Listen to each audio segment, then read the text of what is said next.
됩니다. 함께하면 됩니다. 함께하면 됩니다. 함께하면 됩니다. 함께하면 됩니다. 함께하면 됩니다. 함께하면 됩니다. 야! 함께하면 됩니다.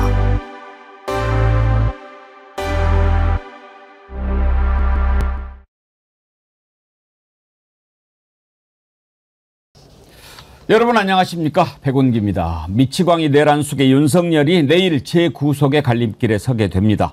구속을 피할 길이 없어 보이지만 이번엔 또 무슨 논리로 자신의 행위를 정당화할지 벌써부터 지겹습니다.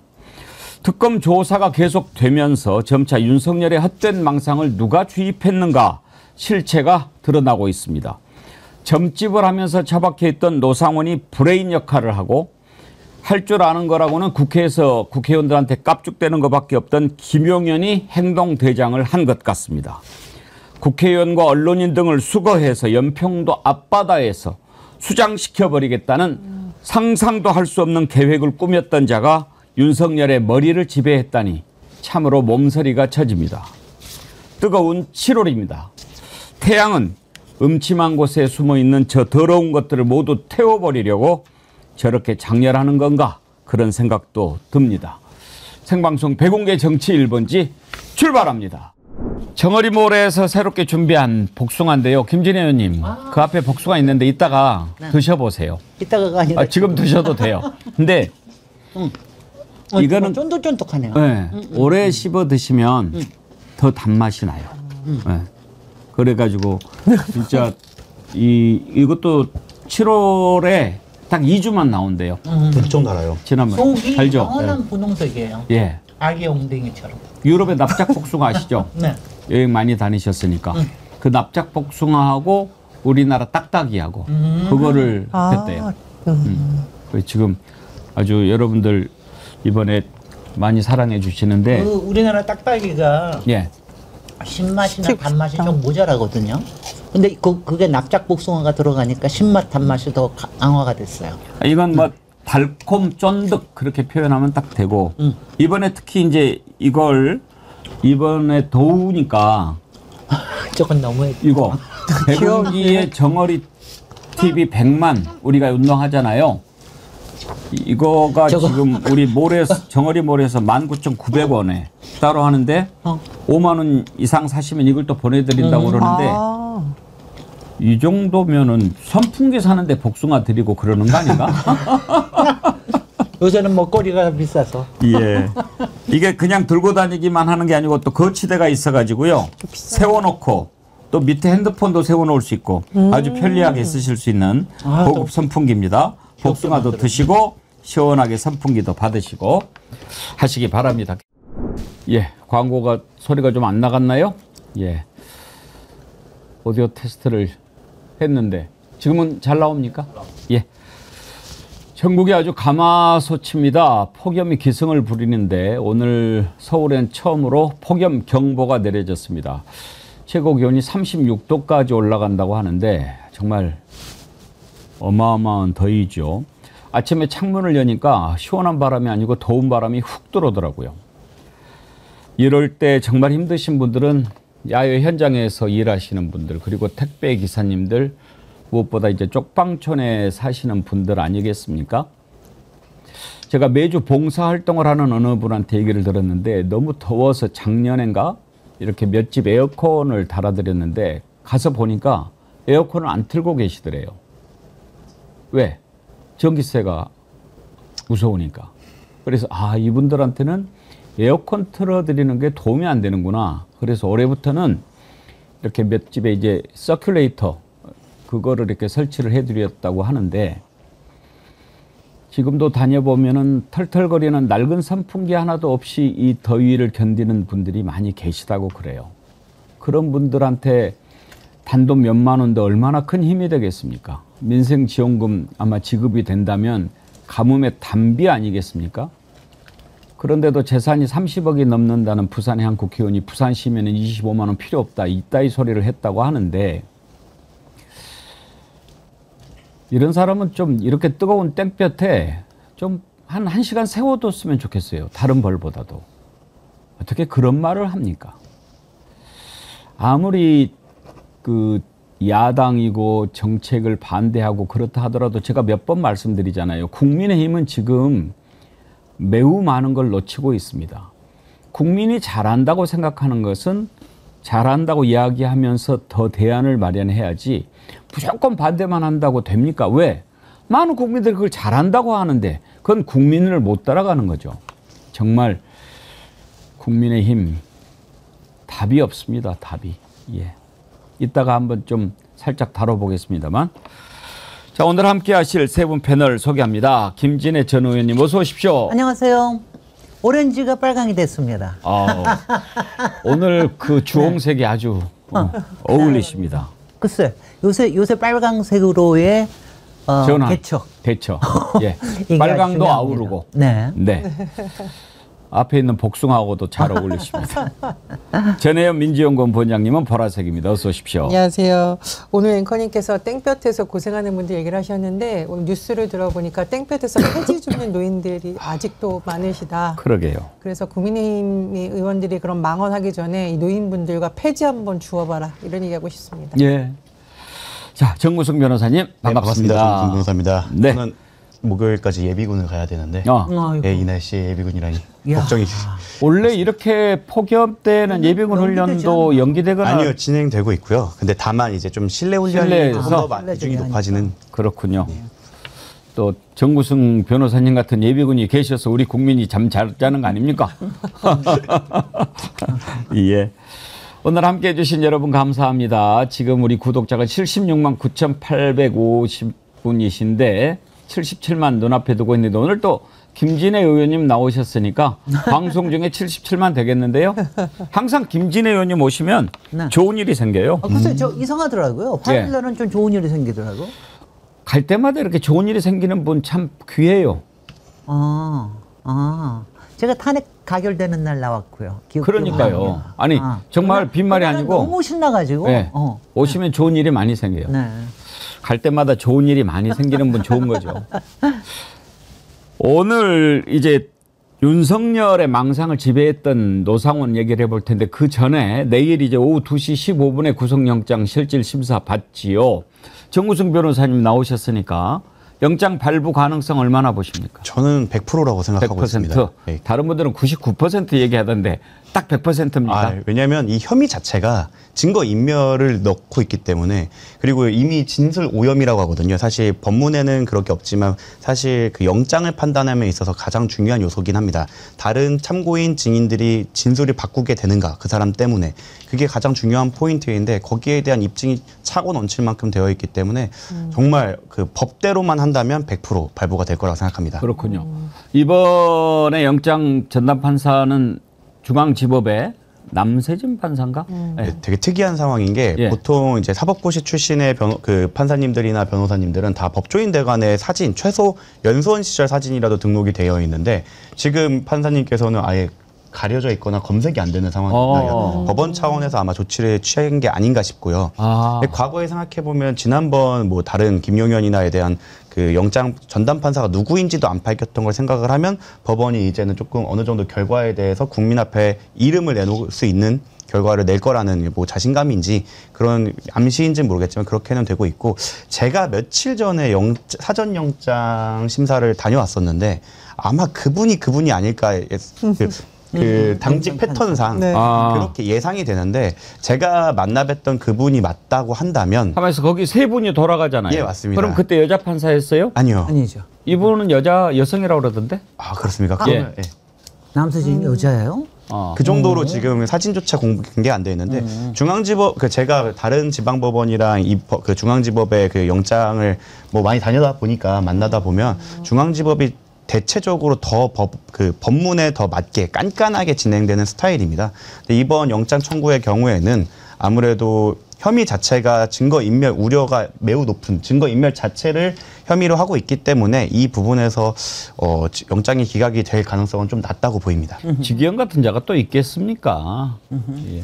제가 그 남세진 부장판사의 과거가 어떤 것을 했느냐 봤더니 대학생 진보연합에 예, 대한 대진연. 구속영장 기각을 했었고, 제가 주목해서 본 부분은 피의자에게서 수억 원대 금품을 수수한 의혹을 받는 현직 경찰, 그러니까 사건 무마 수사를 무마하겠다는 조건으로 여기에 대해서는 증거인멸 도주 우려가 있다고 보고 구속영장 발부.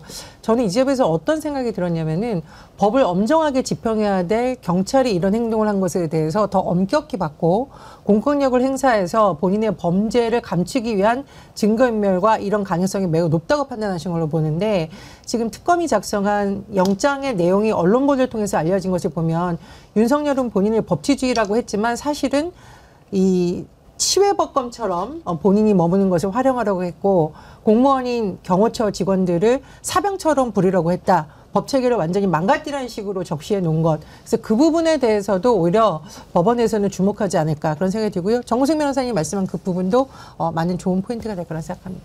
그래도 사람이 하는 거니까 99.9999로 합시다.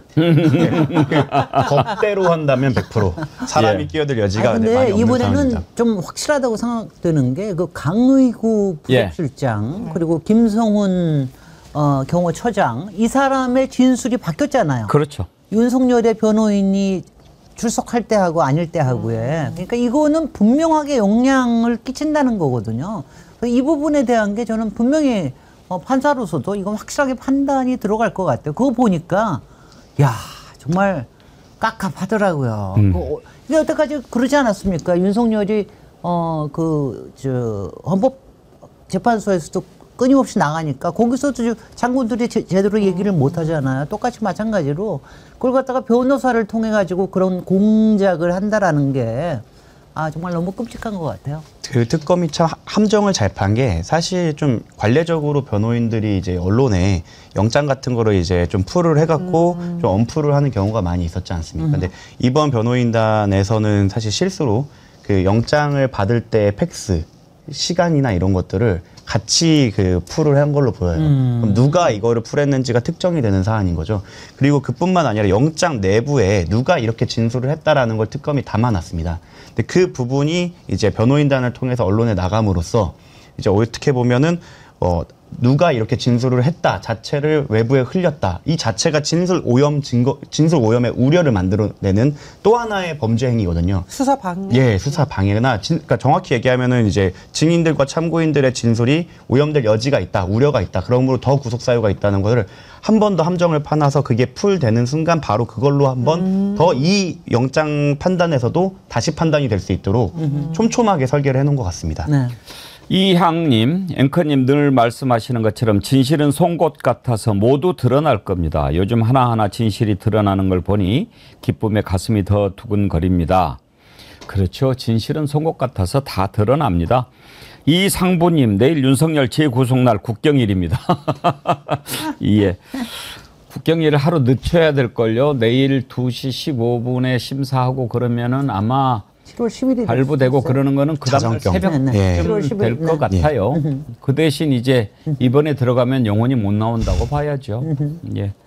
한 가지 더 정구승 변호사님한테 여쭤볼 텐데 윤석열 구속영장이 고스란히 유출이 됐어요. 그래서 특검에서 유출이 변호인을 통해서 유출됐다. 형사처벌을 하겠다. 엄정하게 처리할 것 그랬는데 저는 이걸 보고 구속영장에는 이제 그 자세한 내용들이 다 들어있고 개인정보도 있고 그런데 윤석열 변호인 측에서 그걸 유출을 했다면 자랑할 것도 아닌데 왜 유출을 했을까 그게 궁금하던데요. 보통 거기에 반박 논리를 같이 자신의 반박 논리를 좀 얹히기 위해 아니면 이게 이렇게까지 하는 건 무리한 수사다라는 주장을 하기 위해 유출을 같이 하는데 여기서 좀 약간 실무적인 말씀을 드리면 검찰은 법원으로 거기 파일로 보내기 때문에 그 유출한 유출로 돌아다니고 있는 현재 그거는 스캔본이지 않습니까? 네네. 딱 그 변호인이 했다는 거를 아마 확인을 하게 하려고 함정을 팠던 것 같아요. 근데 또 변호인단에서 실수를 한 건 또 두 가지가 있습니다. 그 팩스로 받으면 위에 누가 보냈는지랑 몇 시에 보냈는지가 남는데 보통 풀을 하더라도 그 부분은 잘라서 보내는 게 당연한 거고 근데 그 부분을 안 하셨고 두 번째로는 말씀하신 대로 개인 정보를 삭제하지 않고 그대로 풀을 한 걸로 보입니다. 그러면 이제 뭐 지금까지야 관례상으로 넘어갔지만 이게 걸면 개인정보법 위반이기도 하고 형사소송법 위반일 수도 있습니다. 이걸로 어떻게 보면 이미 증거가 체증되는 상황이기 때문에 특검이 수사 의지나 거기에 기소를 할 의지가 있다면 충분히 의율될 수 있는 상황이죠. 근데 윤석열이 이렇게 나와서 얘기하는 것 보면 참 저자 정상이 아니구나 우리가 알 수 있는데 변호사들 변호사들도 정상이 아닌 것 같아요. 아니 그걸 윤석열이 부끄러운 치부가 낱낱이 들어있는 건데 그걸 반박 논리라고 글쎄 말이죠. 유출을 시켜요? 그리고 아마 거기에 들어있는 진술, 반대 진술을 한 사람들한테 경고를 한 걸 수도 있죠. 우리가 이거 다 알고 있다. 다 알고 있다. 한번 또 혼을 내는 걸 수도 있고요. 이 변호인들도 지금은 뭐 저렇게 하지만 윤석열 구속되는 순간 아마 먼지 날리듯이 사라질 겁니다. 지금 윤석열 주변에서 그렇게 충성 맹세했던 자들 다 말 바꾸고 하나하나 바꿔가고 있죠. 바꾼 것이 아니라 이제 진실을 말하는 거잖아요. 뭐 어떻게 해라, 뭐 총 보여줘라고 했다 이런 얘기를 다 하고 있는데 그게 어떻게 가려지겠습니까? 자, 내일 오후에 구속영장 심사하고 밤에 12시 10분에 발부가 돼가지고 12시 10분에 곧바로 수감이 될 겁니다. 예. 아이고, 참.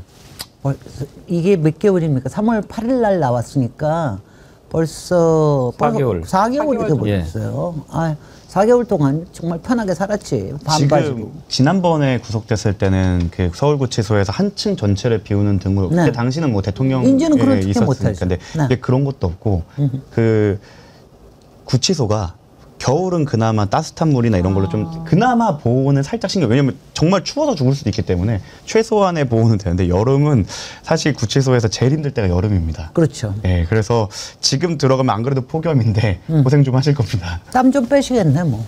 아니, 사실 이제 이 더위에 윤석열이 들어가서 고생 좀 해야 되겠다 이런 생각이 들어서 그래 너 고생 좀 해라라고 했다가도 지금 또 재소자들도 그렇게 그나마 힘든데 가서 그 얘기하기도 좀 거시기 하고 그래요. 하여튼 좀 이자는 혼나야 돼요. 혼나야 돼요. 근데 윤석열을 그렇게 옹호하고 심지어 내란 이후에도 같은 편에 섰던 국민의힘의 대다수 의원들은 도대체 지금 상황을 어떻게 보고 있는지, 그리고 일부는 또 뭐 전당대회에 나온다고 하는 거 보면서 속이 탑니다. 근데 그분들도 많은 분들이 이번 3특검에 의해서 최소 조사를 받던가 아니면 법적 책임을 당연히 져야 되는 분들이 많기 때문에 그건 시간 싸움이다. 이제 지켜만 보시면 될 것 같습니다. 저 요 한 말씀만 꼭 드리고 싶은데요. 협치라는 용어를 쓰니까 사람들이 내란 세력과도 손잡는 거냐라고 하는데 그렇지 않고요. 그래서 요즘은 정의로운 협치라는 단어가 많이 등장하더라고요. 내란 수기와 손잡은 부분에 대해서는 분명히 수사와 여러 가지 조사를 통해서 밝혀져야 되고, 하지만 합리적으로 우리가 생각할 수 있는 진영 논리는 부수자라는 것이 협치이지 내란 수계를 용서해준다 이런 용어가 절대 아닙니다. 일각에서 자꾸 이거 오염시키는데 그 말씀 꼭 드리고 싶습니다. 예. 자, 어제 MBC인가요? 노상원이 메모를 입수를 해서 보도를 했는데 그걸 보고 정말 놀라지 않을 수가 없었어요. 그러니까 노상원 이자는 물론 이제 무속에 빠져 있고 점집하고 그랬으니까 그렇게 망상에 사로잡혀 있을 수 있겠지요. 맨 처음에 나왔던 것들을 보면 얼마나 놀라웠습니까? 뭐 수거라는 표현을 쓰고요. 영현백 준비하고 연평도 앞바다에다가 수장을 시켜버리고 이런 이런 생각을 했던 자지요. 근데 내란을 일으킨 다음에 썼던 메모를 입수를 했는데 38가지인가? 34가지인가? 그러니까 저는 그 가지수를 보고 아, 이놈아는 증세가 상당히 좀 심하구나. 한두 가지도 아니고 어떻게 30몇 가지를 그렇게 적고 있을 수 있나요? 전혜원 원장님 그럴 자신 있어요? 아니, 저는 이 정도면 망상의 최고 끝판왕이라고 생각이 드는데 1번부터 34번까지라고 지금 언론 보도가 나오고 있거든요. 1번, 2번, 3번 사면서 하고 있는데 가장 어이가 없었던 것은 여전히 부정선거를 맹신하고 있다는 겁니다. 더 웃긴 건 윤석열 전 대통령의 당선은 문제가 없다라고 하시고 국회의원 상당수는 부정선거로 당선된 가짜다라고 썼고, 대통령 탄핵이 과연 가짜 국회의원들의 투표로 된 것이 합법적인가?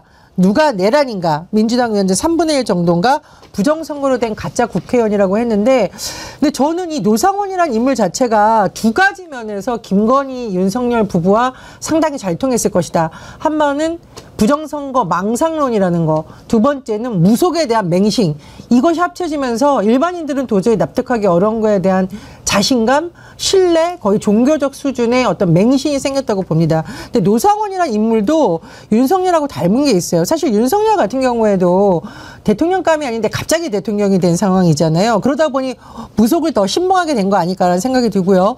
노상원이라는 인물 2018년에 경기도 안산에서 여성 2명하고 아기보살 신당 운영했었고 군에서 전역하게 된 것도 굉장히 불미스러운 일 때문인 것으로 밝혀졌습니다. 그런데 갑자기 윤석열이라는 끈을 잡다 보니 정말 이건 나에게 천운이 있다, 무속을 더 맹신한 게 될까 아닌가 싶습니다. 어쨌든 이건 개인적 망상을 넘어서 나라를 뒤흔들 계엄으로 이어졌다는 건 참으로 불행한 일이고요. 사실 특검이 이것까지 밝혀야 되냐 싶지만 저는 이런 망상이 형성되게 된 과정도 좀 상세하게 밝혀져서 우리가 다시는 이런 일이 일어나지 않는 어떤 교훈으로 삼아야겠다, 이런 생각이 듭니다. 자필 메모를 보면 이자가 얼마나 말도 안 되는 생각에 빠져 있는지 알 수가 있습니다. 메모 몇 군데 한번 들어보면은요, 이런 논리예요. 전산 조작으로 된 야당 국회의원들로 탄핵되었다면 국민들은 도대체 무엇이란 말인가? 이게 무슨 말이에요? 그러니까 그런 거 아니에요. 대통령 탄핵을 국회의원들이 했는데 그 국회의원들이 가짜로 당선된 사람 아니냐, 전산 조작으로, 부정선거로. 대통령 탄핵이 과연 가짜 국회의원들의 투표로 된 것이 합법적인가? 또 누가 내란인가? 민주당 의원 중에 3분의 1 정도가 부정선거로 가짜 국회의원이라면 윤석열 탄핵이 법적 효력이 있을까? 그러니까요, 34가지인가 썼다고 하는데 이 미친놈이 34가지도 아니에요. 그냥 같은 논리 계속 반복하는 건데, 그러니까 김진애 의원님 이런 거죠. 자, 윤석열 탄핵을 했어요. 이것이 부당하다라고 하는 것을 지금 논리적으로 뒷받침해가지고 윤석열한테 주려고 한 것 같은데, 그 논리를 어디에서 찾냐? 탄핵을 한 국회의원들이 부정선거로 당선됐으니까 가짜 국회의원이고, 그래서 탄핵은 무효. 이런 논리 전개거든요. 그렇죠. 아니 근데 그렇게 스스로 얘기를 하지 않으면은 도저히 다른 논리를 댈 수가 없으니까 그렇게 만들어내는 논리를 가지고 하는 거죠. 아니 그러니까 자기 생각으로는 그게 맞다고 생각을 하는 겁니다. 얘가 이거는 육사 수석이래요. 글쎄요. 그러니까 저는 이 사람을 보면서 아니, 정신감정도 좀 해봐야 되는 게 아닌가 하는 생각이 드는데, 저는 혹시 영화 예전에 세븐이라는 영화 보셨어요? 예. 세븐에 보면 거기서 왜 연쇄 살인범이, 이 사람은 자기 집착, 망상이 아니에요. 자기가 어떤 소명을 받고 태어나서 이거를 꼭 이루어야만 한다라고 하는 소명의식을 가지고, 근데 이 사람이 하는 게 뭐냐면은 메모를 끊임없이 메모를 그렇죠. 합니다. 이런 노트를 이렇게 쌓아놓는데, 저는 솔직히는 저는 이게 탄핵 전에 한 건 줄 알았더니 탄핵 이후에 있더라고요. 예. 그러니까 얼마나 웃기는 겁니까? 탄핵 이후에 이런 거를 쓴다는 것 자체가 이상한 사람인 거예요. 사실 시점을 잘 살펴봐야 되는데 말씀하신 대로 그게 핵심입니다. 탄핵 이후에 썼고 자신에 대한 수사와 체포가 들어올 수 있다는 걸 알면서도 쓴 거는 이건 이렇게라도 방송에 비춰지길 원했다고 봐야 됩니다. 그럼요. 목적이 일시 작성이 된 거고 메모라는 건 사실 스스로 메모하거나 기억하기 위한 건데 이 메모는 다른 목적이죠. 이렇게 밝혀지길 원한 거라고 저는 생각을 하고 그것은 그럼 뭐 때문이냐? 결국 자기는 명분이 있었다. 우리는 이러한 명분을 가지고 했다라는 것을 알리기 위해 작성했다고 저는 보고 있고 물론 말이 안 되죠. 일반인이 봤을 땐 말이 안 되겠지만 자신들을 지지하는 한줌 지지자들에게 어떠한 명분이 있으니 우리를 계속 지지해달라. 우리는 억울하게 됐다. 우리에 대한 수사와 재판은 정치 보복이다. 이러한 프레임을 만들기 위한 준비였다라고 저는 보입니다. 그래서 이거를 그냥 정신병자의 행동이라거나 이렇게 격화시킬 게 아니라 정말 정치적으로 이용하기 위한 나쁜 행동으로 봐서 오히려 감경이 아니라 가중처벌돼야 되는 사유라고 저는 생각합니다. 그 노상원의 메모하고 김용현의 감옥 편지는 상당히 닮아 있지 않습니까? 이 굉장히 본인들은 잘못한 것이 없고 자유 대한민국의 미래 대통령을 지켜야 된다는 사명감이 있다는 데 있었는데 변호사님 말씀에 제가 공감하는 부분은 뭐냐면 그냥 된 것이 아니라 이건 아예 공개하라는 심정을 가지고 썼다. 그래서 노상원의 메모와 김용현의 옥중 편지는 상당히 이 윤석열에 대한 맹목적 지지를 하는 사람들에 대한 선동력이라고 저는 생각이 들어요. 왜냐하면 이 감옥에서 쓴 편지 같은 경우에 보면은 헌법재판관 처단 이거 굉장히 논란이 됐었거든요. 그러니까 본인들이 불리한 시점마다 본인들도 방어하지만 윤석열 지지자들을 굉장히 자극적으로 선동하기 위한 논리를 만들어내는 것이라고 보고 안타깝게도 제가 광화문이라든가 시청역 주변에서 집회하는 분들을 보면 똑같은 말을 하는 분들이 있어요. 그래서 일종의 뭐라 그럴까 개시 본인들은 그런 거라고 주장하지 않을까 생각이 듭니다. 근데 이런 자가 이제 하마터면 나와서 또 돌아다닐 뻔하지 않았습니까? 입도 맞추고 다행히 노상원이 어제 구속됐죠. 예. 네. 참 이런 것도 다 재판이 늦어져서 그런 거 아닙니까? 그렇죠. 예전에 제가 여러 번 말씀드리지만 박근혜 전 대통령 같은 경우에는 그 재판이 주 2.5일, 네. 주에 최소 2번에서 3번이 진행됐는데 지금 재판이 너무 지지부진합니다. 이거는 비단 직위원 재판부뿐만 아니라 군사법원 역시 마찬가지인데요. 이 방대한 사실관계를 판단해서 빨리 선고를 하기 위해서는 사실 뭐 군사재판 같은 경우는 주 3회, 4회 해도 무방하다고 생각을 합니다. 근데 이거를 너무 천천히 하다 보니까 다 일어난 일인데 다행히 특검에서 영장을 적시에 다 청구를 해갖고 막아냈기 때문에 방정이지 그게 아니라 일반적인 특검이 통과되지 않았거나 일반적인 수사기관이 진행했다고 하면 대한민국 헌정 자체를 무너뜨리려고 했던 사람들이 우리 곁에 있을 뻔했다는 겁니다. 이거는 사법부에 대한 비판을 피해가긴 어려울 거다라고 생각합니다. 아니, 제가 누누이 얘기하는데 다른 어떤 거는 대개는 자기네들이 의도한 대로 안 됐지만 모든 거를 연기시키는 것만큼은 다 뜻을 이루었거든요. 네, 맞습니다. 저 친구들이. 그러니까 또 그렇게 연기한 이유는 특검 뒤로 미루고 그동안의 증거인멸하고 대선은 조금 더 미뤄가지고 자기네들이 뭔가를 만들어낼 시간을 마련해내고 그동안에 이재명은 없애버리고. 그쵸. 뭐 이런 거 아닙니까? 근데 지금 이게 예전에는 그렇게 했을지 모르겠지만 지금쯤 됐으면 다시 조정을 해야 되지 않아요? 이제는. 자기네들의 모든 계략도 다 수포로 돌아갔잖아. 그러면 그러니까 이제는 결국 정의를 이루기 위해서 스케줄도 좀 다시 짜야 되는 거 아닌가요? 결국 결정하는 건 재판부죠. 글쎄요. 그럼 직위원 재판부가 뭔가 이제 태도를 전향적으로 변경을 해야 되는데 네. 그쪽 입장에서 그럴 겁니다. 갑자기 확 바꾸게 되면 뭔가 계기를 만들어 줘야 되는데 네. 그런 게 없다 보니까 전 특검이 만약에 지금 당장 어떠한 계획을 갖고 계신지는 모르겠지만 일단 수사에 집중하되 이제 지금 진행되는 재판에 대해서는 공소유지권이 가져올 수 있기 때문에 공소유지권 갖고 와서 지난번 고속 취소 등을 사유로 해갖고 재판부를 기피 신청하는 것이 필요하다고 생각을 합니다. 근데 이제 그러니까 법원이 재판을 지나치게 천천히 한 것이라는 문제 제기가 들어서 제가 국민의힘을 자꾸 얘기할 수밖에 없는 거냐면 그렇다면 3대 특검을 해야만 된다라는 국민적 여론이 강해짐에도 불구하고 필요성이 충분히 보여지는 상황에서도 국민의힘이 반대한 것에 대해서 분명히 저는 정책 책임을 물었다고 생각을 합니다. 이제 윤석열 구속됐어? 우리 이제 윤석열과 손절하겠다? 분명히 뭐 쇼할 수도 있다라고 생각을 하는데 3대 특검을 통해서 밝혀진 거 보면 정말 어마무시하잖아요. 그 특검을 좌초시키려고 애썼던 일부 정치인들도 저는 반드시 단죄를 해야 된다. 그것이 수사를 통해서 단죄를 하든 국민적 여론에 의해서 정치적 심판을 하든 이거는 그냥 넘어갈 수 없는 사안이라는 것도 저는 꼭 짚고 싶습니다. 정말.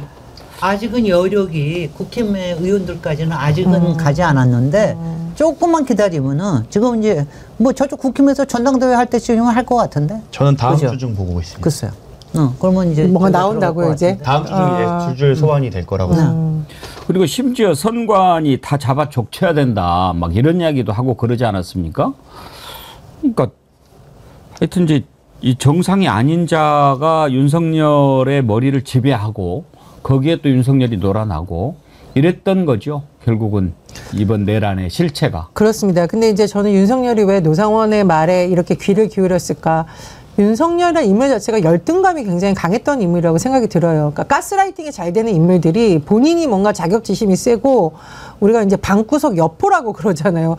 겉으로 보기엔 굉장히 용맹해 보이지만 속으로 겁이 많은 사람들이 누군가가 와서 상대방이 뭔가 문제가 있다. 예를 들면 야당 의원들이 문제가 있다. 대통령은 잘하시는데 야당이 가짜 국회의원들이 감히 방해한다라고 식으로 계속 얘기를 하면서 계엄의 정당성을 얘기하고 선관위가 정말 문제가 있는데 뭔가 이상한 세력에 의해서 좌우되고 있다는 식으로 계속 주입을 하다 보니 이게 통한 것입니다.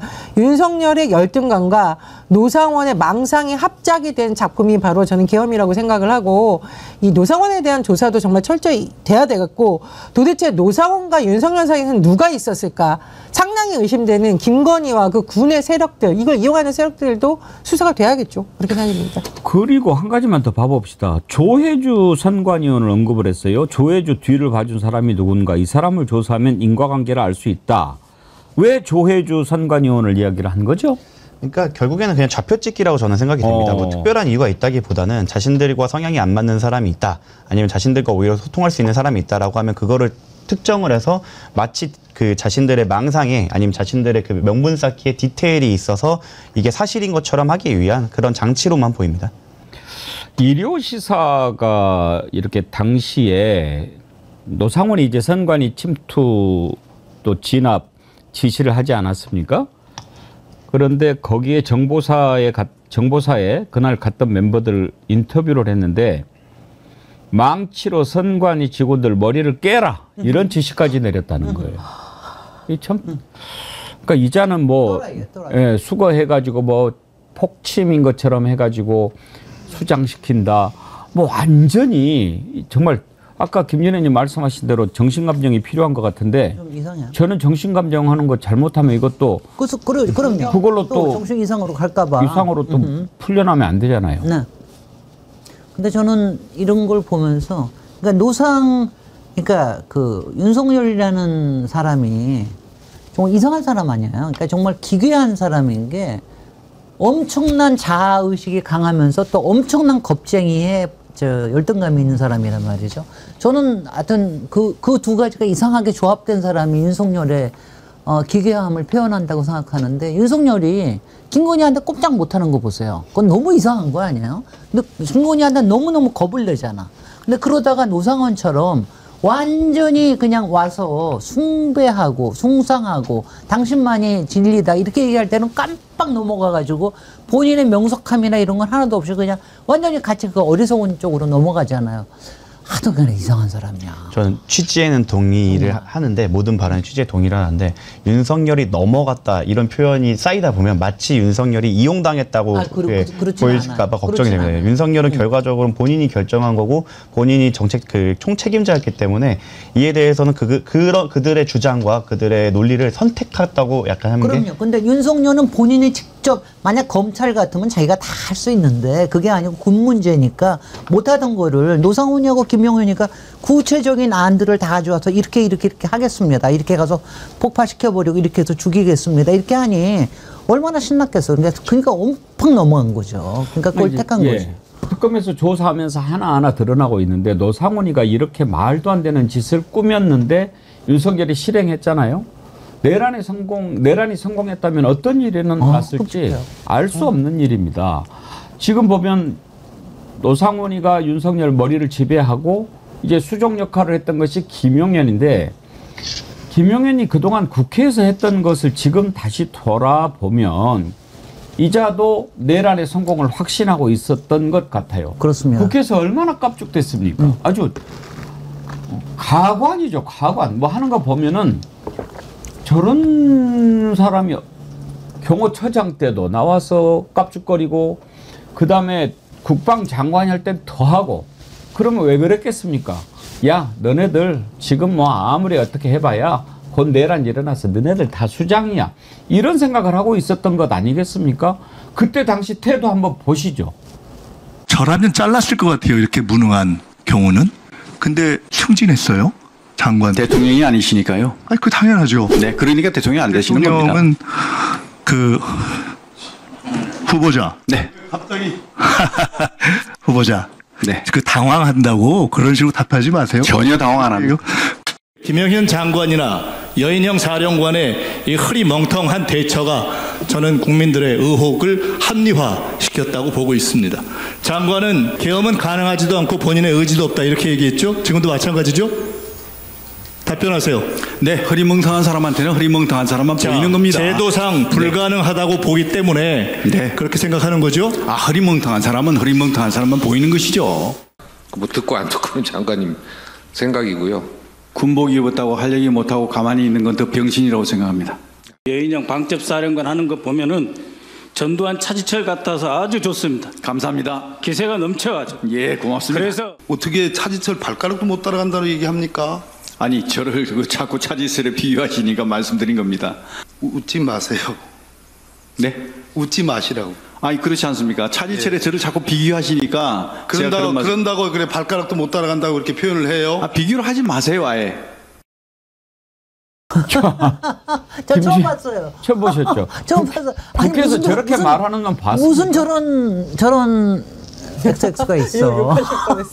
욕할까봐. 아, 무슨 저런 사람이 다 있습니까? 아니, 국회에서 국무위원이 국회의원한테 얘기하는 거 국민한테 얘기하는 거하고 똑같은 거거든요. 근데 저렇게 오만불선한 태도로 그다음에 니네들 처음 보셨어요? 나 처음 봤어요. 얼마나 놀라셨어요? 아니 얘기는 기사는 봤는데 제가 기분 나빠질까 봐 그때는 안 봤는데 이거 보니까 정말 끔찍한 사람이. 그러니까 저 속마음은 이거예요. 니네들 다 내 아래 있어. 그렇죠. 내가 다 아까 총과 칼은 내가 가지고 있어. 얘를 다칠 수 있어. 이 얘기 이거 하는 거 아닙니까? 그러니까 옛날에 차지철이가 그랬었죠. 예. 차지철이가 그렇죠. 딱 그러니까 그랬죠. 김용현이는 입장을 보면 그런 거예요. 너네들이 아무리 뭐라고 그래봐라. 네. 윤석열이 나 꼼짝 못 건든다 하는 거 하나. 그다음에 너희들 그렇게 해봐. 곧 다 내가 정리해줄게 하는 마음이 있는 거죠. 그럼요. 아, 여인영이도 국회에서 답변하는 태도가 아주 불손했어요. 그렇습니다. 그러니까 이런 자들은 다 머릿속에 그런 계산이 이미 들어있었던 공작을 거죠. 다 갖고 있었던 거지. 이게 언제일지 모르지만 얘네들 다 썰어버리겠다. 몇 개월 뒤에 거꾸로 매달려 있어서 있을 건데 너네한테 내가 이렇게 뭐 그렇죠. 겸손하게 될 필요가 있어? 약간 이런 마인드인 것 같고. 김용현하고 딱 떠오르는 사람들이 유병호잖아요. 그래요. 감사원의 유병호. 어쩌면 하나같이 이렇습니까? 대통령을 내가 마음대로 주무르고 마음대로 휘두르고 있다고 생각을 하니까 국회에 나와서까지 저렇게 오만하게 막말을 할 수 있는 겁니다. 그래서 과거에도 우리가 역대적으로 보면 황간이 언제 나오느냐. 왕이 무능할 때 나오잖아요. 왕을 엎어서 호가호위하는 거. 지금 김용현 그리고 유병호 이런 사람 누가 키웠습니까? 무능한 윤석열이 키운 겁니다. 그래서 전 이거 볼 때마다 무능한 윤석열 그리고 그 옆에서 권력 휘두르던 김건희, 김용현, 유병호, 여인영 얼마나 국민들 앞에서 오만불손했는데 어쨌든 이 시대는 이제 끝이 났다. 그리고 특검을 통해서 이 사람들의 제목을 낱낱이 밝혀야 된다. 저도 순간적으로 이렇게 막말이 나와요. 아까 그 말하는 태도 보셨죠? 그러니까 대통령이 못 되는 겁니다. 흐리멍텅한 사람한테는 그 눈깔 보셨어요? 근데 제가 지난번에 김진애 의원님 갓나우 중에 상갓나고 얘기했죠? 네. 또 저런 놈이 또 불리하면 꼬리 팍 내립니다. 헌재에서 족칠 때 네. 그때 표정 한번 비교를 한번 해드릴 보세요. 테니까. 그건 제가 봤습니다. 한번 봐보실래요? 네. 또 워드 프로그램 뭐 쓰셨어요? LG 건데 하나 아니요. 그 노트북 묻는 게 아니고 한글 이거 뭐 프로그램 작성하려면 프로그램 띄워놓고 하셨을 거 아닙니까? 제가 과거에 계속 이렇게 기고문을 많이 썼고 네네네. 제가 기고 활동을 많이 했고 방송 활동을 많이 하다 보니까 그 쓰던 게 있었습니다. 네. 거기에 그 프로그램을 가지고 했습니다. 그 프로그램 이름이 뭔지는 모르세요? 제가 그 프로그램 이름 잘 모르겠습니다. 모르겠어요. 저런 걸 상갓나고라고 그런다니까요. 저런 건 쫄갓나고라고 그러지 않나? 저희 그 예전에 그 국정감사 때 제가 박정원 대령님 변호인으로서 이제 국방부 군사법원 관련 이제 국정감사에 참여한 적이 있었는데 그날 바로 그 무인기가 문제가 됐던 날이었습니다. 김용현 전 장관이 거기에서 막 보고를 받을 때 지금 돌이켜서 생각을 해보면 소름 돋는 게 자기네가 보내놓고 마치 북한의 무인기 문제인 것 마냥 그때 문제 제기를 해갖고 그 곤란하던 국정감사를 피해갈 수 있었죠. 그때 연기하던 걸 생각을 하면 이 사람들은 진짜 소름 돋는 사람들이구나라고 생각이 들 정도로 정말 뻔뻔하게 마치 마치 북한의 도발이 있었던 것처럼 행동하는 걸 생각하면 이게 성공을 했다고 한다면 정말 큰일 날 뻔했다라는 생각이 듭니다. 제가 역시 이것도 국민의힘 얘기를 안 할 수가 없습니다. 김재원 최고위원 이 계엄령에 대한 어떤 위험 신호를 감지하고 김민석 최고위원 등이 경고하니까 뭐라 그랬어요? 뭐 생방송 토론하고 뭐 국회에서 해제할 수 있는데 말도 안 되는 주장한 대로 했었죠. 국민의힘 계엄 신호를 정말로 알고도 무시한 겁니까? 아니면 어떻게 한 겁니까? 이거 제가 물론 윤석열이 가장 큰 책임이 있지만 윤석열 계엄 사태에 이르고 이 6개월이 넘도록 이렇게 아직도 활개치고 다니는 이면에 과연 윤석열 같이 했던 국민의힘 의원들은 책임이 없습니까? 그러니까 제가 왜 계속 얘기하냐면 분명히 전당대회 끝나고 나면 윤석열과 손절하겠다, 뭐 큰절하고 뭐 당 색깔 받고 울지도 몰라요. 그러나 국민들은 이 모든 과정을 다 기억하고 있다라는 거 저는 꼭 말씀을 드리고 싶습니다. 아는 것이라고는 하나도 없는 자가 말이죠. 이 세상에 프로그램 뭐 쓰냐고 그러니까 LG 거. 그게 90년대 때는 실제로 LG 쪽에 워드 프로그램이 있었다고 하더라고요. 예. 그러니까 그때 이후로는 한 번도 실무를 안 써본 거죠. 네, 안 했다는 취지입니다. 이제 저렇게 비굴한 자들이 강한 사람한테는 엄청 약하고 약한 자한테는 강한 척하고 이런 자들이 이제 딱 수위 입고 수갑 차고 그러면 달라지죠. 네. 많이 달라집니다. 그거 말고는 방법이 없습니다. 그래서 법의 심판이 필요한 거죠. 자, 내일 구속영장 심사 한번 기다려 보고요. 속보가 하나 들어왔는데 최혜병 특검이 김태효 왜 이제 안 부르나 했어요. 김태효를 11일 소환하기로 했다고 합니다. VIP 경로설 관련해서 부르는 거죠, 정구승 변호사님? 예, 그런 걸로 보입니다. 지금 사실은 최혜병 특검의 경우에는 그 최혜병 그 사망 사고에 대한 원인에 대해서는 사실 박정훈 대령님이 수사를 워낙 정말 광범위한데도 불구하고 잘 해놓으신 게 있어서 그 부분에 대해서는 더 많이 깊이 파고들 필요가 저는 없다고 생각을 합니다. 그래서 지금 진행돼야 되는 건 당연히 수사 외압 그리고 구명 로비 이쪽에만 집중하면 되기 때문에 거기에 핵심인 김태효를 불렀다는 것은 수사가 착착 잘 진행되고 있다라고 보시면 될 것 같습니다. 그리고 김계환 수사했잖아요. 조사했잖아요. 그러면은 김계환이 박정훈 대령한테 이야기한 게 있지 않습니까? 예. 박정훈 대령이 아니 국방부에서 왜 이러는 겁니까? 그러니까 여기에서 지금 뭐 노발대발 해가지고 그랬단다. 이렇게 이야기를 했잖아요. 그 박정훈 대령님은 첫 수사를 받을 때부터 지금까지 일관되게 시간과 장소 그런 걸 특정해서 일관되게 말하고 있습니다. 그때 김계환 사령이 나에게 어떤 워딩을 사용했는지를 구체적으로 밝히고 있습니다. 그래서 그 부분에 대해서 김계환 사령관은 아무래도 계속 그 거짓으로 일관하고 있었는데요. 이번 이제 조사를 받았다고 하는데 그때 자백을 하는 게 마지막 선처를 받을 수 있는 기회가 아닐까 싶습니다. 선처? 왜냐하면 이제 제가 그 법조문을 하나 말씀드리겠는데 지금 이제 김계환 사령관이 뭐 직권남용 혐의도 있지만 더 자기한테 크게 더 문제가 된 거는 모해 위증 혐의입니다. 모해 위증이란 뭐냐면 상대방을 처벌받게 하기 위해서 위증을 하면 일반 위증보다 더 세게 처벌받는 규정이 있습니다. 그 일반 위증 같은 경우는 5년 이하의 징역인데 모해 위증은 10년 이하의 징역입니다. 근데 모해 위증에 관련해서 특별 규정이 있는 게 이 모해 위증이나 위증을 범한 자가 그 사건에서 재판 또는 징계 처분이 확정되기 전에 자백 또는 자수한 때에는 그 형을 감경 또는 면제한다라는 규정이 있어요. 아직 박정훈 대령님의 재판이 확정되지는 않지 않았습니까?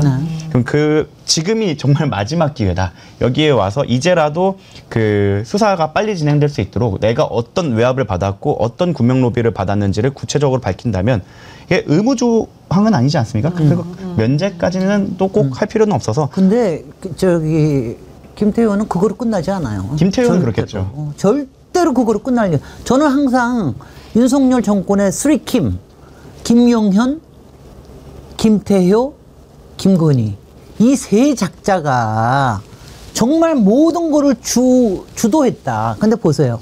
김건희는 김용현하고 경호처 관련으로 해가지고 완전히 그냥 뭐 이렇게 해주지 않았습니까? 예. 자기네 예산 써줬지, 비어폰도 다 지급해줬지 이렇게 했지. 그 다음에 김태호는 속삭이면서 자기가 원하는 거를 다 저기를 하면서 그 외교나 이런 거는 자기 마음대로 하면서 그러면서 뭐 나가가지고 노래도 부르게 해주고 아메리칸 파이도 부르게 해주고 이러고 나니까 저는 이 세 명이 어떻게 속삭였느냐. 그리고 특히 김태호하고 김건희하고는 굉장히 가까웠던 사이, 또 수년 동안 가까웠던 사이이기 때문에 이 세 사람의 관계가 이번 내란 사건에서 어떻게 되어 있는 건지는 이건 확실하게 들여다봐야 돼요. 시작점은 아마 최혜병 그 특검에서 시작점을 하겠지만 결국에는 김건희 특검 그리고 내란 특검에도 김태호는 불려갈 거라고 보입니다. 아니 이제 한 명이 더 있다고 생각하는데 김또 있어요? 김주현.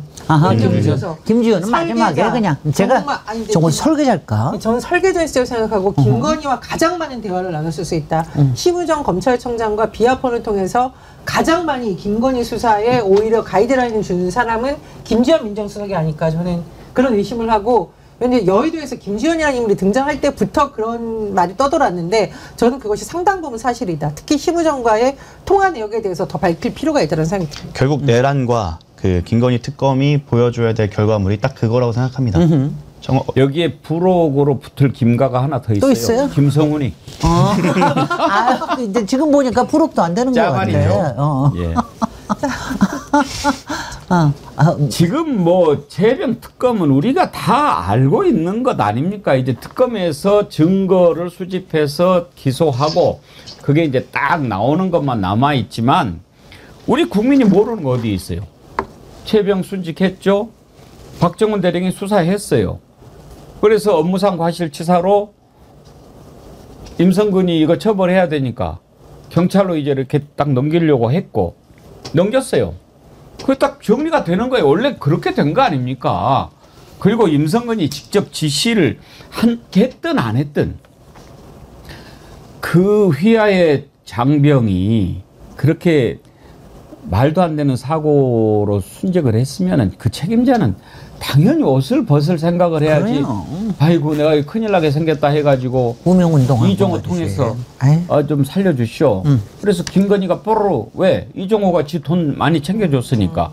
오빠 임성근이라고 그 사단장 있는데 그가 지금 날아가게 생겼는데 이거 살려줘야 돼. 에? 이거 얼마나 나를 챙겨주는데 우리 스폰 아니야. 그랬을 거예요. 안 봐도 비디오 아닙니까? 그러니까 윤석열이 그래? 야 이런 일로 뭐 사단장 다 자르면은 사단장 대한민국에서 누가 해먹겠어? 딱 한마디 한 거죠. 그러니까 이제 난리 난 거 아닙니까? 그때 관련돼 있는 놈들이 지금 국회에 들어가 있는 자들이 많아요. 그렇습니다. 그러니까 이제 우리는 이 일이 어떻게 해서 일어났는지 다 아는데 임종득도 있어요. 네. 이런 자들을 윤석열이는 딱 자기 일 봐주잖아요. 그럼 꼭 자리로 이걸 갚아주잖아요. 그럼요. 대사 보내주고. 그럼. 이제 이런 것들이 다 드러나면 되는 건데 모르는 사람이 누가 있냐고 다. 디테일이 좀 몇 개 나온 게 있습니다. 예. 이런 식이면서 누가 사단장을 할 수 있냐라는 말이 나오게 된 배경이 더 하나 밝혀진 것과 임성근 전 사단장의 혐의가 하나 더 밝혀진 게 임성근이 거짓 보고를 한 정황이 좀 밝혀진 것으로 보입니다. 그러니까 최혜병은 사실 물 안에 들어가서 수색을 하다가 이제 실종이 되고 결국 사망한 채로 발견된 건데 임성근은 그에 대해서 보고를 할 때 뚝이 무너져서 병사가 실종됐다는 식으로 축소 은폐 보고를 한 것으로 보입니다. 누구한테? 사령관한테? 본인이 사령관이고 이제 청와대 쪽으로 올라갈 때 그런 식으로 보고가 된 것 같습니다. 그렇기 때문에 그리고 근데 다른 데에서는 당연히 실종자 수색 중 사망이라고 실종이라고 했는데 임성근은 그렇게 보고를 올려서 대통령실은 아마 그렇게 들어온 거 보입니다. 그래서 윤석열도 임성근의 보고를 믿고 뚝이 무너져서 사망한 거면 이런 식으로 잘못하게 됐고 나중에는 이제 그거에 대해서 뭐 밝혀졌고 우리 큰일 났다. 임성근이 거짓 보고한 것 같다고 했는데도 멈추지 않고 구명노비로 나아가는 걸 보이는데 이 모든 발단은 자신의 죄를 숨기려고 했던 임성근의 거짓 보고, 허위 보고로 시작된 것으로 보이고 그거에 대해서 이제 특검이 증거를 잡은 것으로 보이고 이제 거기서부터 다시 밝혀나가기 시작할 것으로 보입니다. 임성근이 부인이 와이프가 김건희 측근과 연락을 몇 차례 했나요? 7월 그러니까 2023년 7월 28일부터 8월 9일까지 그 휴가 기간 휴대전화 통화 내역을 확보해서 지금 특검이 조사를 하고 있는데 임성근이 와이프가 김 여사 측근하고 통화를 여러 차례 했다는 거예요. 네. 지금 사의 표명한 날 그러니까 그때도 왜 이종호가 야야야 그거 하지 말고 있어 내가 조치해 줄게 그랬다는 거 아니에요. 근데 하루에 14건, 9건, 4건 이걸 구명 로비가 아니고 뭐라고 설명 안부전화 하루에 14번씩 합니까? 이 김건희 측근이라면 누구하고 했을까요, 정구승 변호사? 정씨? 저는 뭐 세 사람 중에 한 사람이겠죠. 아니면 뭐 소위 말하는 BP 패밀리 중 한 명일 가능성도 있고요. 그리고 참 이 통화 내역을 저희 변호인단은 확보를 못했었는데 공수처한테 감사하면서도 화가 나는 게 그 통화 내역이 1년 보관이 됩니다. 저기 2023년도면은 2024년도에 이미 통화 내역은 삭제됐다는 건데 저게 지금 나온다는 뜻은 공수처에서 이미 통화 내역을 확보해서 갖고 있었다는 뜻입니다. 작년에 갖고 있었다. 감사한 거는 그렇게 미리 잘 확보를 해놨기 때문에 이제 수사가 원활하게 진행될 거라는 것이지만 반대로 또 참 화가 나는 건 감춰왔던 게. 거의 2년, 근 2년간 저거를 저희 변호인단이든 재판에 제공하지도 않았고 그렇죠. 본인들이 그렇다고 수사에 나아가지도 않았죠. 이 부분에 대해서 공수처에 대해서도 저희 입장에서 야속하기도 하고 또 지금 와서 이제 진실이 밝혀지는데 조력을 하니까 고맙기도 하긴 합니다. 그러니까 임성근이가 그런 이야기 했잖아요. 지난번에 뭐 와가지고 야 들고 아주 읽는데 내가 김건희여서 한번 뭐 보기라도 했으면 전화라도 한번 해봤으면 뭐. 그래 지가 안 한 거지. 안 한 거지. 누가 너한테 했다고 그래. 그런데 와이프 시켜가지고 야 이렇게 해서 한 거 아닙니까? 거기다가 김건희는 또 그럴 거예요. 내가 한 번이라도 보지도 않았다. 김성근이 전화도 없다. 그리고 딱 한다는 얘기가 다 밑에 행정관이니 이런 친구한테 전화 받고 또 와이프를 통해서 아유 깡깽이들. 사실 이미 그 임성근의 거짓말이 밝혀진 추정되는 장면이 있는데 저희 국감에서 청문회로 기억하는데 이종호를 아십니까? 라고 물어봤을 때 임성근은 바로 모릅니다 라고 답합니다. 근데 이종호 동명이인 중에 하나가 자기 그 상관이었던 분이 계세요. 어떤 이종을 맞을까요? 저는 그 해병대 사령관, 자기의 상관은 압니다라고 나오는 게 당연한 건데 이미 그 블랙프로 인베스트의 이종호라는 걸 자기가 알고 모릅니다라고 답변을 하거든요. 아 그런데요, 정말 저는 김건희가 임성근 몰랐을 거라고 생각합니다. 별로 잘 그런 사람은 알 이유가 있어요. 없죠. 이종호만 아는 거죠. 이종호가 얘기를 하니까 했는데 그게 한심한 게 자기한테는 이종호가 너무 소중한 거야.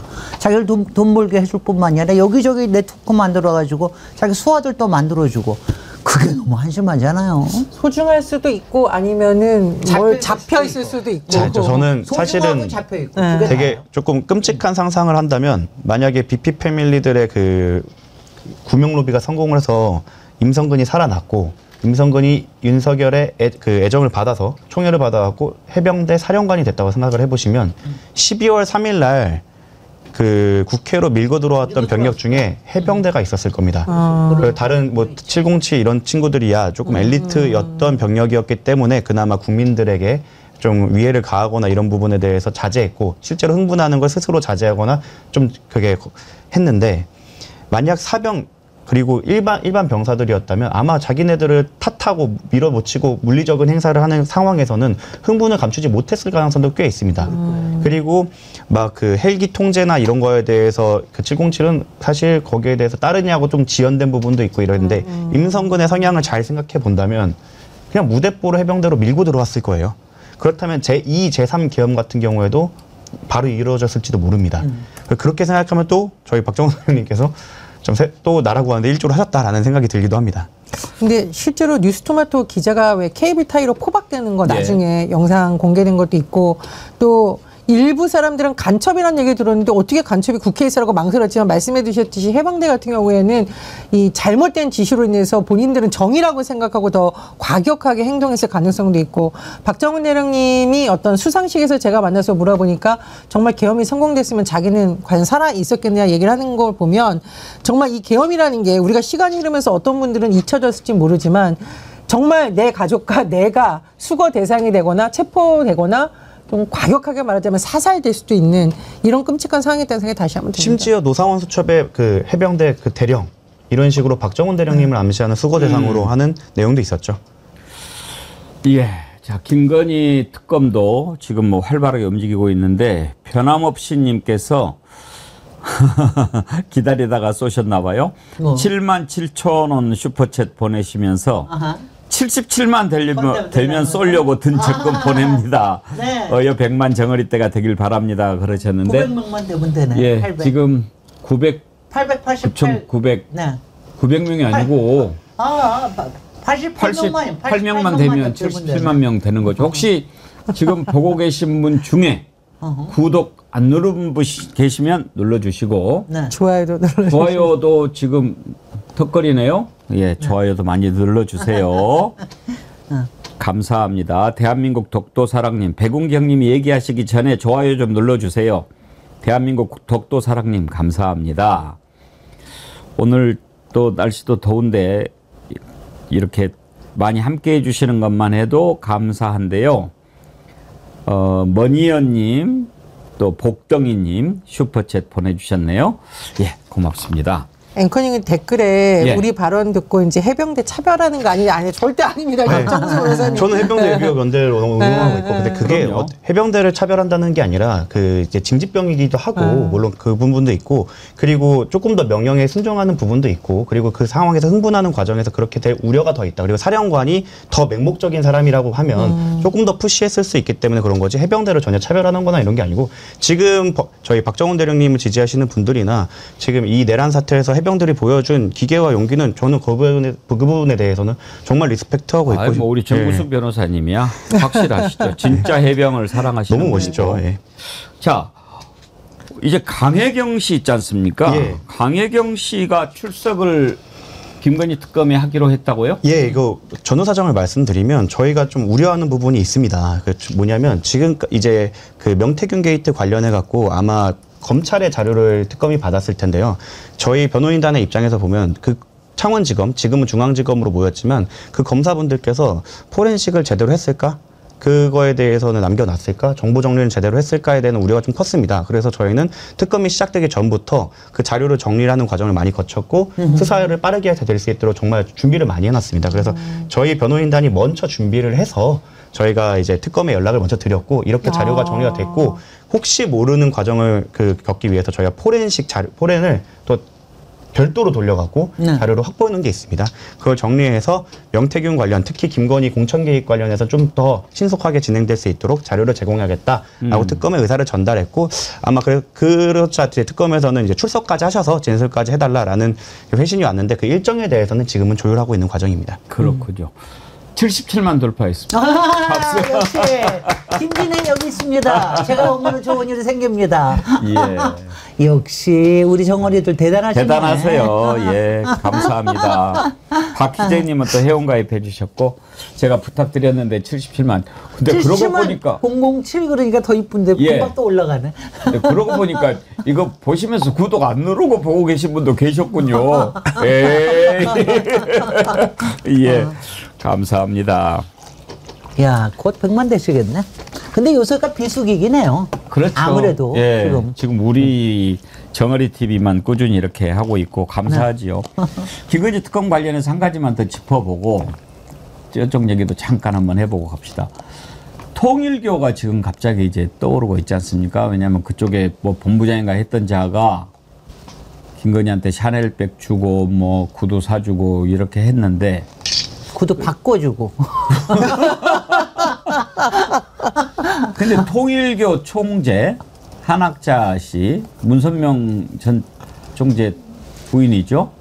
근데 뭐 라스베가스에서 도박을 했다라고 하는데 통일교 엄청 돈 많지 않아요? 근데 무슨 도박을 해나?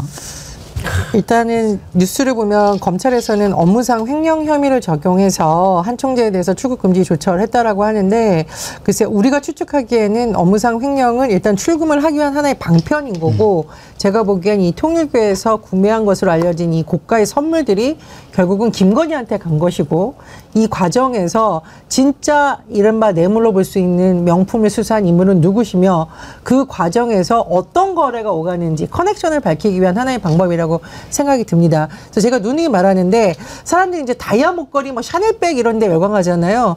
근데 사실 이건 몇백만 원, 몇천만 원, 물론 적은 거 아니죠. 그러나 이 과정에서 오갔을 커넥션은 몇백만 원, 몇천 원이 아니라 몇 조가 될 수 있는 사업이 들어갈 수 있다 이런 의심이 들기 때문에 특검에서 그런 부분을 좀 파헤치기 위한 하나의 조치가 아닐까 이런 생각이 듭니다. 그 통일교가 보니까 여러 가지로 뭔가 뭐 YTN 인수라든지 뭐 또 캄보디아 개발 공적 원조 개발하는 거 뭐 이런 데 사업 관여한다든지 하여튼 김건희를 통해서 뭔가를 해보려고 했던 정황이 많이 드러나고 있어요. 김건희가 도대체 안 해먹은 게 뭐가 있는가 이거 밝히는 것도 쉽지 않을 것 같아요. 정말 그럴 것 같아요. 아, 제가 참 목이 다 막히네. 어쩌면 저렇게 식욕이 좋을까? 근데 아마 그 식욕은 김건희 본인의 식욕이기도 하지만 제가 보기에는 그쪽 패밀리, 건희 패밀리의 식욕인 것 같아요. 그러니까 그 집안의 탐욕이 그 유전자가 있는 거예요. 그 다음에 실제로 그 오빠라는 사람이 굉장히 이른바 마름 역할을 굉장히 많이 해준 것 같고요. 그러니까 지금 얘기되는 가령 마약이나 평택 사건 같은 거에는 사실은 김건희를 믿었지만 그쪽은 덮어줄 거라고 믿은 거고 실제로 일을 한 사람은 그 어머님과 오빠 쪽의 라인이 아닌가 이런 얘기가 많이 나오잖아요. 그래서 아마 정말 배가 고픈 사람, 그게 이유가 뭡니까? 권력에 대한 중독도 그렇지만 돈에 대한 중독은 이 끊임없는 바닷물 마시면 계속해서 허하잖아요. 돈이 없으면 못 견디는 거예요. 그리고 그런 일을 벌이면서 자기가 뭔가를 해내고 내가 전화 걸어가지고 뭔가 하나를 해내면 그렇게 성취감을 얻는 이른바 김건희의 권력, 영향력 증후군이에요. 저는 그건 권력도 아니라고 생각해. 자기가 권력을 휘두르면서 얻는 이 짜릿짜릿함, 사람을 조종했다라고 하는 이 짜릿짜릿함 그 중독에서 못 벗어났다고 생각합니다. 아니 그 임성근이 뭐라고 임성근 하나 이렇게 목을 매달아가지고 결국 여기까지 오냐고요. 바보같이.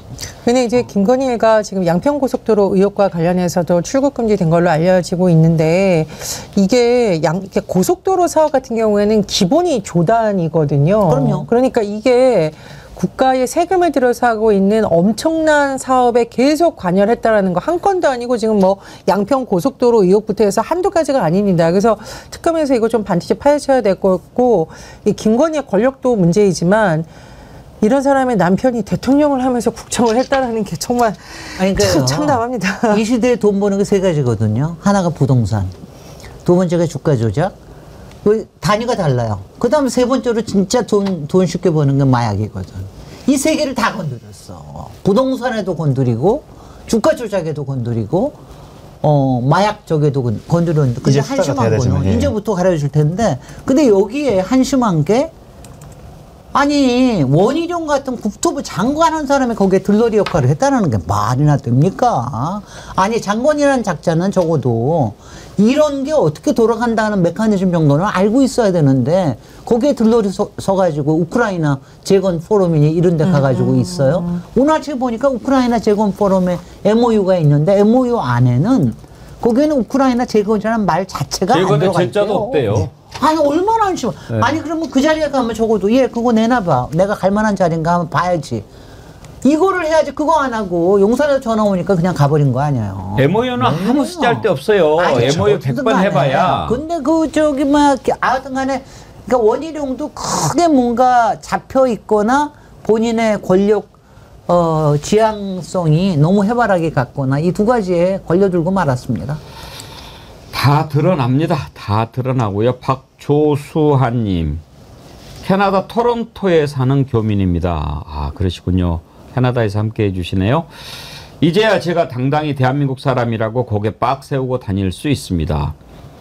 저희 교민들의 면을 세워주신 잼프님께 무한 감사드립니다. 사랑합니다 하셨는데, 예, 박조수한님 사랑합니다. 정구승 변호사님이 방송 중에 댓글 쓰셨네. 해병대를 비하하고자 하는 의도는 전혀 없었습니다. 임성근이 지휘관이었다면 더 위험할 수 있었다는 취지입니다. 저는 항상 해병대를 존경하며 끝까지 응원하겠습니다. 저는 뭐 비하 발언으로 안 들었는데 혹시 또 그렇게 오해하시는 분이 계실까봐. 앵커님 그럼 저도 한마디만 해도 될까요? 저는 이제 해병대연대 분들하고 인터뷰도 하고 있고 사진도 있고 자주 소통하고 있고 또 박정은 대령님의 이 사건이 터졌을 때부터 사실 백운기 앵커님의 정월의 TV에서 이 사건이 묻히지 않기 위해서 앵커님이 많이 애를 써주셨습니다. 그런 방송에서 저희가 뭐 해병대를 이렇게 오해할 만한 발언을 정말 할 수가 없는 것이고요. 오해를 꼭 풀어주셨으면 좋겠습니다. 왜냐하면 해병대 분들이야말로 가장 어려운 환경에서도 나라를 지켜주시는 분들이기 때문에 그래서 거듭 오해하시지 말라고 부탁을 드립니다. 예. 네, 또 행동으로 말씀드리자면 해병대 예비역 연대의 변호도 제가 하고 있습니다. 저는 오늘 비하 발언 몇 개 했습니다. 윤석열, 김건희, 김용현, 노상원 제가 비하 발언했습니다.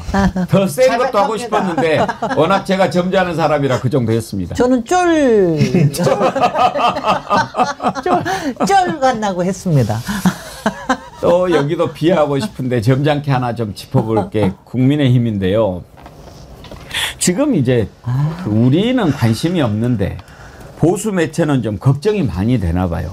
그러면서 야 정신 좀 차려라 너네들 그래가지고 안 된다라고 아주 참 안타깝게들 얘기를 하던데 보수 매체들이 제가 보기에는 저런 경우는요 쾌도 남마가 필요해요. 이렇게 풀 수 있는 것은 한계가 있잖아요. 어디서부터 풀어야 돼요. 그래서 지금 일단 뭐 안철수 의원을 혁신위원장에 앉혀가지고 한번 해보려고 했는데 안철수 의원이 5일인가? 나 이제 그만 안 한다고 하면서 대표 출마하겠다. 그 마음이 이해가 안 가는 것도 아니지만 그러려면 왜 또 맞습니까? 그런 생각이 있으면 그걸 맡으라고 하면은 아 나는 대표 나가겠다라고 하는 게 맞죠. 그런데 맡아놓고 5일 만에 또 저기 하니까 사람이 도대체 중심이 있는가? 이런 생각이 드는 것이고 그런데 이제 그 이야기를 한 거죠. 나를 혁신위원장 시키려면 그것도 성질은 나겠습니다. 명색이 혁신위원장 앉혀놓고 혁신위원을 안철수하고 한마디 상의도 안 하고 다 비대위원장 임명해버리면 어떤 혁신위원 내가 빙다리 핫바지로 보이냐 이거죠. 그래서 지금 열이 난 건 알겠는데 일단 그러면서 그 얘기를 공개를 한 거예요. 자기가 비대위원장한테 최소한도 혁신위원 하려면은 권성동 권영세는 치고 가야 된다 이렇게 얘기한 거죠. 그거는 제대로 된 판단이죠. 그런데 그걸 할 수 있겠습니까 그자가? 그러니까 이제 권성동 권영세가 다 또 자리 욕심 때문에 그런다고 이제 역공을 취하는데 이게 무슨 집안이 희망이 보입니까 김진애 의원님? 아 저는 정말 그냥 그쪽 방향으로 쳐다보고 싶지도 않은데 지금 하는 건 사실 모든 게 무의입니다. 그러니까 이거는요 국힘은 지금 망할 힘조차도 없는 무력한 당이에요. 그래서 저는 두 가지 치료밖에 없다고 생각해요. 헌법재판소의 위헌정당 치료. 또 하나는 3년 뒤에 총선에서 완전히 그냥 쪼그라드는 영남 자민련도 못하는 쪼그라. 내년 지방선거에서 한번 쪼그라들겠습니다만은 뭐 정리가 되겠죠. 그렇게 안 하면은요 아직도 위기의식이 없어요. 저 사람들은 재산은 여전히 있고 그 다음에 103석 있고 그 다음에 여기저기 내년에 이길 수 있을 것 같고 그러니까 아직도 저기 망할 의지조차도 없는 정당이기 때문에 그래서 저렇게 되는데 아휴 뭐 저렇게 지지고 볶고 하다가 1년 갈 거라고 저는 생각해요. 진짜 망할 의지도 없다라는 것에 동의하는 게 그 정도의 의지는 있어야 정말 뼈를 깎는 쇄신을 해갖고 새로 재탄생을 할 수 있는데 그럴 용기조차 없는 것 같습니다. 그러니까 지금 자신들이 갖고 있는 그 작은 기득권을 놓치지 않기 위해 서로 싸우고 있는 모습을 아직도 보여주고 있어서 희망을 보긴 어렵다. 국민의 힘, 한동안은 국민의 짐 이런 말이 나왔는데 이러다가 국민의 적 이런 말 나올 것 같습니다. 아니 세금 받는 국회의원들이라도 좀 정신을 제대로 차려야 되는데 지금 국회에서 활동하라는 건가 이번 추경 관련한 발언을 하는 거 보면 국민의 우라통이 터지게 한 아니 정말 이게 이 계엄 탄핵으로도 이렇게 망가지는 당이 이런 일을 할 수가 있을까? 저 사실 좀 부끄러울 때가 있어요. 해외에 있는 사람들이나 교포들이 국민의힘을 보면서 왜 부끄러워야 되는지 도대체 부끄러움을 왜 국민들의 몫이 해야 되는가? 국민들을 부끄럽게 하고 있는 국민의힘은 정말 반성을 해야 됩니다. 아니 갑자기 한자가 잘 하시니까 우리가 이제 많이 하는 게 혁신 가지고는 어림도 없는 정당 아니에요? 그리고 황골탈퇴 하겠습니까 저거? 봉골수신 하겠습니까? 그러니까 그다음 더 뭐가 좋겠습니까? 너무 좋은 말 많이 썼죠. 그러니까 너무 좋은 말 말고 그냥 뭐가 좀 좋겠습니까? 객토? 그것도 약하죠. 그것도 약해. 하여튼간에 답이 없는 정당이야 지금. 사직생의 마음으로 개혁을 해야 되는데 그런 말 쓸 것도 없고 딱 두 자로 하면 돼요. 자폭. 자폭하면 돼요. 그럼 뭐 정말 한심해. 잘 나가고 있는데 또 여러분 기분 나쁘게 해드려서 죄송합니다. 오늘 1부는 여기까지 하겠습니다. 내일이면 또 윤석열 구속. 요새 매일매일 수요일까지 가. 그걸 바로 청구하면 이번 주말까지 80만 도달합니다. 그죠? 그렇죠. 예. 저기 집어넣고 나오면 해야지. 김진애 의원님을 주말에 한번 특별히 모셔봐. 80만 올려. 아이고 참. 예. 오늘 2부에서는 제가 1부에서 다룰까 하다가 오늘 김병주 최고위원님 나오시니까 윤석열 죄 가운데 외환죄, 북한에 무인기 또 보낸 정황이 더 드러났죠. 그리고 최혜병 특검 관련된 거 이런 내용 좀 더 들어보도록 하겠습니다. 내란 특검이 윤석열에 대한 구속영장을 청구했습니다. 특수공무 집행방해와 대통령 경호법 위반뿐 아니라 계엄 선포문 사후 작성, 즉 허위 공문서 작성 혐의 등 구속 사유는 차고 넘칩니다. 이제 공은 법원으로 넘어갔습니다. 내란 범죄에 대해 엄중하게 답해야 합니다. 국민의 뜻에 따라 정의롭게 답해야 합니다. 거리를 자유롭게 할부하는 내란숙의 모습은 결코 정의롭지가 않습니다. 부디 구속영장 발부로 사법 정의를 스스로 회복하기 바랍니다.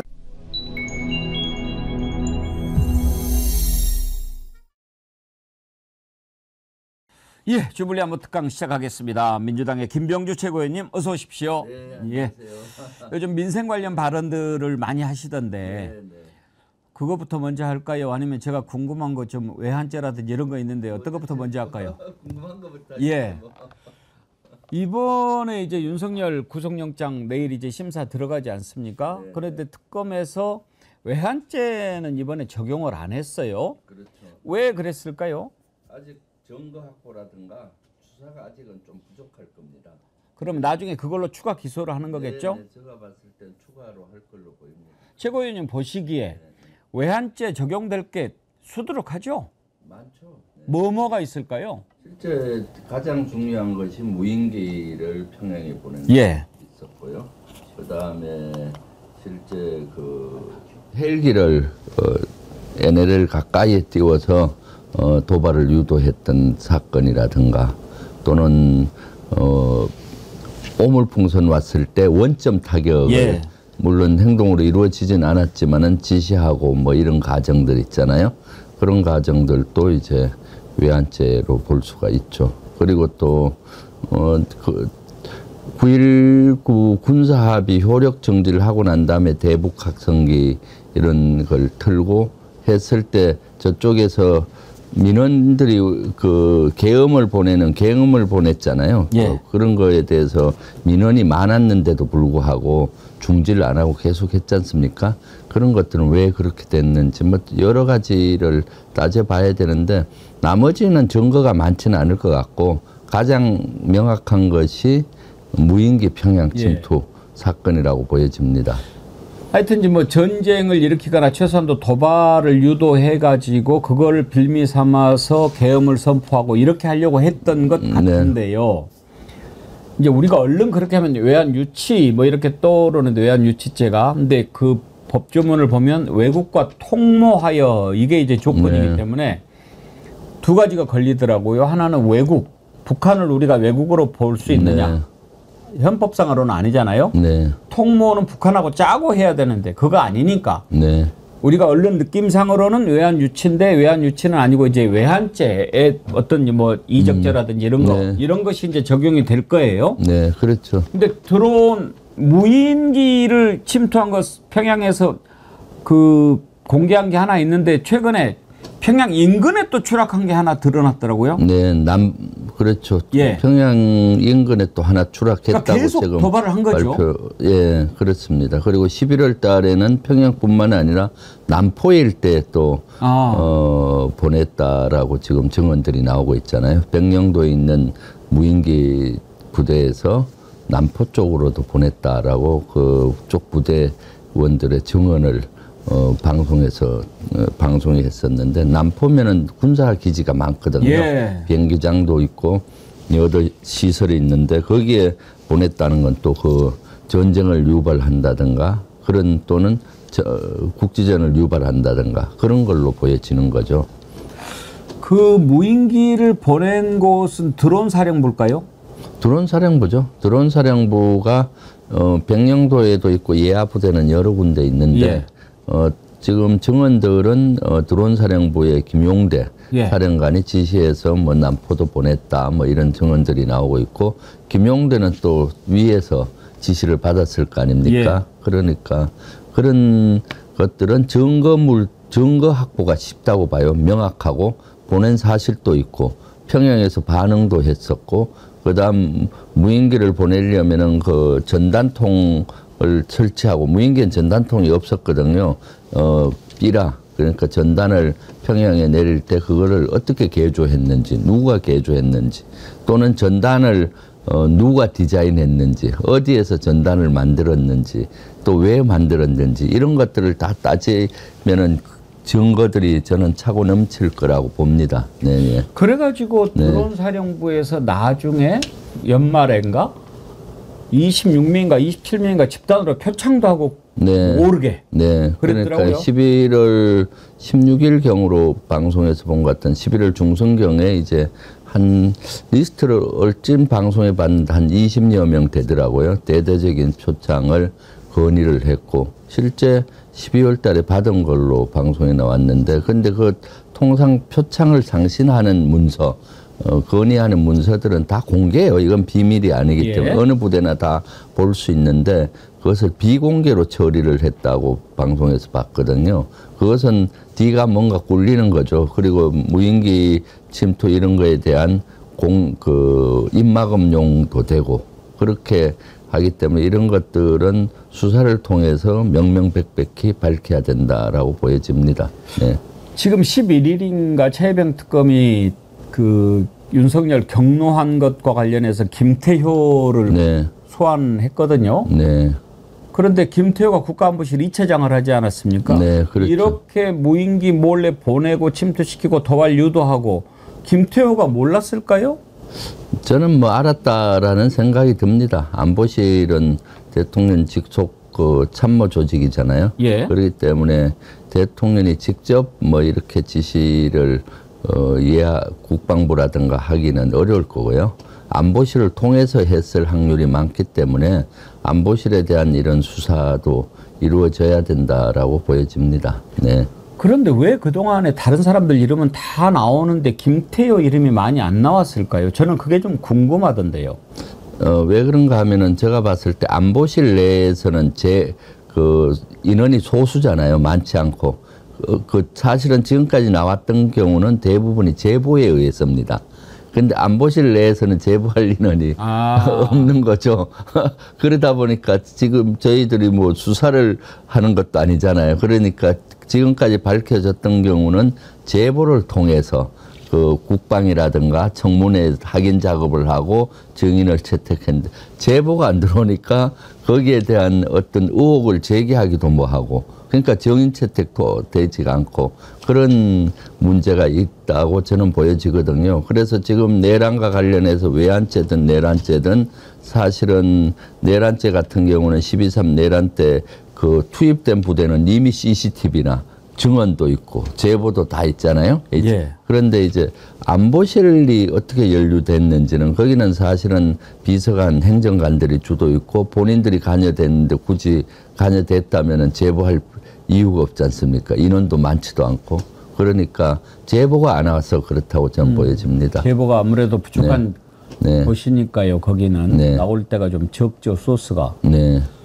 그런데요, 임성근이 이제 우리가 왜 최병 사건이 이렇게 꼬였는지는 우리가 다 이제 알고 있지 않습니까? 그럼요. 윤석열이가 갑자기 뭐 임성근이 봐주려고 저렇게 난리를 치면서 이렇게 됐는데 우리 군의 전체 명예가 있어서 제가 조금 이런 말씀 드리기는 조심스러운데 제가 궁금해서 그래요. 임성근이 하는 거 보면은 정말 이해가 안 되잖아요. 부르지도 않는데 본인이 와가지고 막 특검 만난다고 막 돌아다니고 그 다음에 부르니까 와가지고 막 기자들 앞에서 뭘 읽고 가가지고는 또 묵비권 행사한다고 또 말 안 하고 막 이렇게 하는 거 보고 좀 정상이 아닌 것 같다 그런 생각이 들고요. 그래도 별 2개를 달았던 산호 아닙니까? 사단장까지. 노상원이도 정보사령관이면은 소장입니까? 중장입니까? 투스타 소장이죠. 그래도 별 2개를 달았던 사람인데 지금 뭐 노상원이 메모나 뭐 이렇게 나오는 거 보면은 논리가 말이 안 되지 않습니까? 완전 망상가처럼 보이죠. 민주당 국회의원들은 부정선거로 당선돼서 가짜다. 민주당 국회의원들은 가짜니까 가짜 국회의원이 탄핵한 것은 무효다. 이런 논리가 말이 안 되잖아요. 근데 임성근도 그렇고 노상원도 그렇고 명색이 대한민국에서 투스타까지 했던 사람들이 이런 심리 상태, 이런 정신 상태가 어떻게 만들어질 수 있는가 정말 궁금해요. 저도 참 장군 출신으로서 좀 창피하죠. 사실 투스타 정도 되면은 많은 부대를 지휘하고 경륜과 경험이 많고 또 책임감도 있는데 지금 어떻게 저 지경까지 갔는지 예.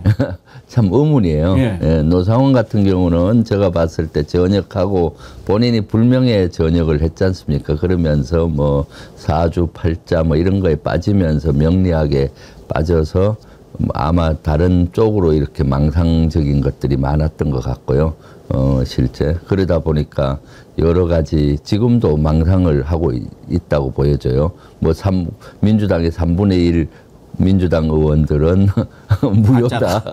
왜냐하면 불법 선거로 부정선거로 됐기 때문에 한 3분의 1은 가짜다. 그러니까 그런 망상을 하고 있는 것 같고요. 임성근은 아마 본인이 경북경찰청에서 무혐의를 받았거든요. 그러니까 그거를 어떻게든 대변을 하려고 언론 플레이로 하는 걸로 저는 보여지고 있고 예. 그렇습니다. 네. 예. 참, 저렇게 정상이 아닌 사람이 그 부대를 지휘했다고 그러면은 네. 그 밑에 있는 지휘관들은 또 얼마나 힘들었을까 싶어도 싶기도 해요. 네.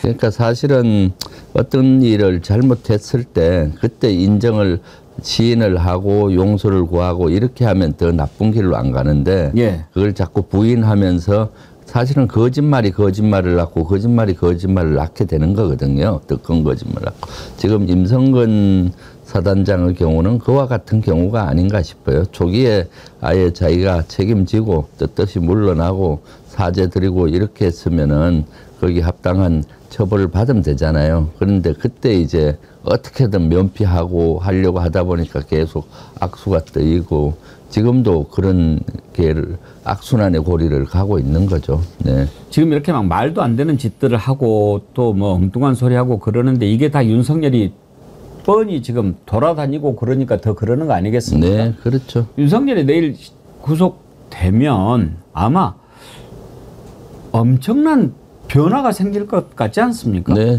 윤석열 구속이 내일 되면은 이제 그 관련자들이 진술을 솔직히 더 하지 않겠나 예. 싶습니다. 이전 정권도 바뀌었고 또 윤석열은 아직 밖에 있으니까 아직 눈치가 보일 거 아닙니까? 예. 또 그리고 어떤 외압을 할 수도 있을 것 같고 그런데 이제 구속이 되면은 이제 아마 보다 진실에 더 가까운 진술들을 관련자들이 하지 않겠나 싶어요. 지금 김성훈 같이 경호처 차장 같은 경우도 그동안 뭐 진술할 때 윤석열의 변호인이 입회 하에 했던 경우가 많은 것 같아요. 보니까 그럴 경우는 진실을 얘기할 수 없잖아요. 그런데 윤석열 변호인이 나가고 나서는 여러 가지를 얘기했다라고 언론에 나오던데 그와 같은 거고 구속이 되면 훨씬 더 진실을 더 얘기를 하기 쉬워지지 않겠나 싶습니다. 윤석열 구속 100% 확신하시죠? 저는 확신합니다. 예. 지금 윤석열 불러난 거에 대해서 얼마나 국민들이 공분을 했습니까? 그리고 또 내란 수계인데 버젓이 반바지 입고 쓰레빠 신고 다니는 모습, 이것을 어떻게 우리 국민들이 이해합니까? 내란의 가장 우두머리 핵심 수계인데 그러면은 당연히 구속이 되어서 조사를 받고 수사를 받고 재판을 받아야 되는 건데 지금 그 윤석열 외 주요 임무 종사자들은 다 교도소 안에 있는데 본인만 버젓이 나와서 있고 자기는 책임 문제 없다고 전부 밑에 미루고 이런 모습 국민을 보면은 참담하죠. 네. 김덕남님이 이 질문 주셨네요. 드론 사령관은 지금도 그 직을 유지하고 있나요? 아니죠. 다 바뀌었습니까? 네네. 예. 네. 네. 이번에 국방차관 바뀌면서 밑에 그 지휘관들도 다 대부분 교체가 됐습니까? 아직은 뭐 다 교체되진 않았고요. 예. 이제 장관이 임명되면은 예. 이제 대대적인 장군 인사가 이루어지지 않을까 싶습니다. 네. 네. 뭐 안규백 장관 후보자도 이제 국방에 오래 있었으니까 알겠지만 그래도 군을 잘 아는 우리 김병주 의원님 같은 분이 좀 하면 더 좋았을 텐데 하는 생각은 아직도 합니다만은 만약에 국방부 인사한다면 원칙은 어떤 것을 지켜야 된다고 보십니까? 일단은 저는 내란과 관련된 사람은 다 배제를 해야 된다고 봅니다. 왜냐하면 아직 내란 수사가 제대로 이루어지고 있지 않잖아요. 그래서 내란은 어떤 일이 있어도 다시는 역사에서 일어나서는 안 되기 때문에 내란과 관련된 인원은 일단 배제를 해야 된다. 그리고 난 다음에 이제 여러 가지 심의를 통해서 공정하게 인사를 해야 되겠죠. 네. 김병주 의원님 마이크 소리가 좀 작다는 글이 많이 올라오는데 지금은 괜찮습니까? 네, 네. 예. 자, 특검 얘기 알아봤고요. 지금 이제 현안이 몇 개 있습니다. 일단 이제 추경이 통과가 됐는데 토요일엔 원래 국무회의 잘 안 열리잖아요. 그런데 네. 바로 주말에 의결을 했다. 네. 대통령 의지가 정말 강한 것 같습니다. 강하죠. 예, 이재명 대통령 스타일입니다. 지난번에 당 대표하실 때도 주말에 최고위 비공개회의 많이 했습니다. 왜냐하면 모든 사안들은 시간이 중요하지 않습니까? 그리고 이번에 특히 추경은 대단히 시급하지 않습니까? 그래서 금요일 날 밤늦게 통과가 됐는데 바로 토요일 날 긴급 국무회의를 열어서 이게 통과가 돼야 집행이 되지 않습니까? 예. 그래서 바로 금요일 날 통과되자마자 토요일 날 긴급 국무회의를 열고 그만큼 추경이 절박하다는 이재명 대통령의 인식이 거기에 있는 거고 또 이렇게 속도감 있게 하는 것이 원래 이재명 대통령의 습관이십니다. 그렇죠. 그래서 성과를 내는 거고요. 그러니까 김민석 총리는 또 그 다음날 일요일 날 고위 당정회의를 통해서 추경을 9월 달까지 85% 이상 할 수 있게 추진할 수 있게 그런 당정 고위 회의를 열어서 속도감 있게 하는 거죠. 네. 그러니까 사실은 이재명 정부가 지금 성과를 내고 있다고 보여집니다. 지금 한 달 조금 지났는데 제가 봤을 때 다른 대통령의 한 6개월 한 일을 그 짧은 시간에 하고 계시는 것 같다는 느낌이 듭니다. 네.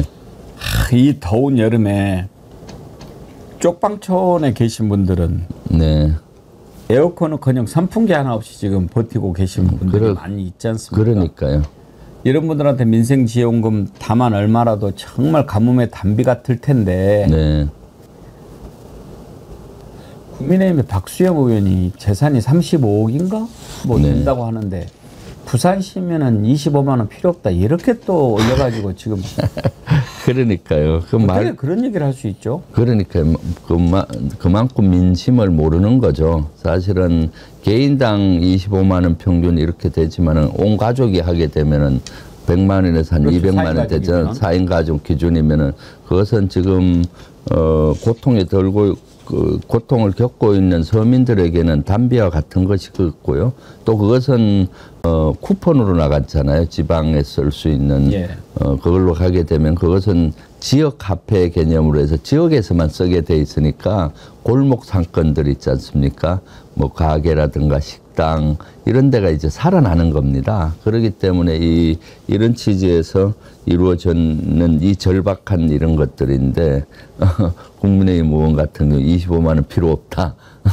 그거보다 뭐 산업은행 유치가 더 시급하다 하고 있는데 산업은행 유치는 원래 국민의힘 윤석열의 공약이기도 해요. 쟤네들이 있을 때 하지. 그러니까 그때 3년 동안은 하지 않고 지금 와서 그러니까 지금 민생 이런 지원금이라든가 민생과 관련되는 거는 어떤 정치의 거래 수단이 돼서는 안 되는 건데 마치 그렇게 보고 있지 않습니까? 그러니까 부산 시민들이 분노하는 거죠. 마치 본인이 부산 전체를 대표하는 것 같이 부산 시민들은 필요 없다 25만 원 이런 식으로 한다는 것은 그만큼 마음이 국민들과 거리가 멀다. 네네. 예. 정말 그 얘기 듣고 한심한데 우리 김병주 최고님은 남양주시 을리잖아요.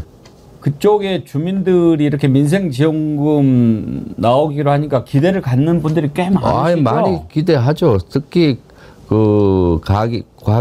가게를 하고 계시는 분이나 식당 하고 계시는 분들은 기대감이 큽니다.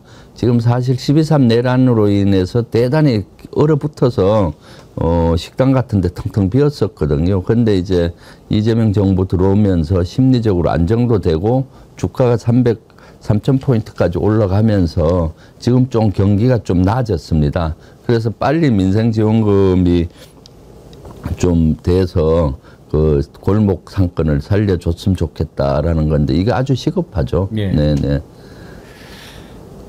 정말 급한 것은 빨리 하고 이제 물가도 잡아야 되는데 다행히 이제 이재명 대통령 일성이 라면값 얘기 아니었습니까? 네네. 그런 상황이라서 이제 야당에서는 아니 이렇게 막 풀어놓고 물가 걱정하는 것은 앞뒤가 안 맞지 않느냐 이제 이렇게 공격을 하거든요. 네. 거기에 대해서는 어떻게 생각하십니까? 뭐 아직 그거하고는 좀 별개라고 봅니다. 사실 물가가 오르는 경우는 전체 경제 흐름상에 지금 보니까 중동에서도 전쟁이 있었고 해서 국제유가 원자재가 많이 뛰고 있고 또 아직 우크라이나에서 전쟁이 종결이 안 됐잖아요. 그래서 국제 곡물 가격도 많이 상승을 하고 있고 또 이상기후가 막 일어나다 보니까 농산물 가격이 많이 상승하고 있습니다.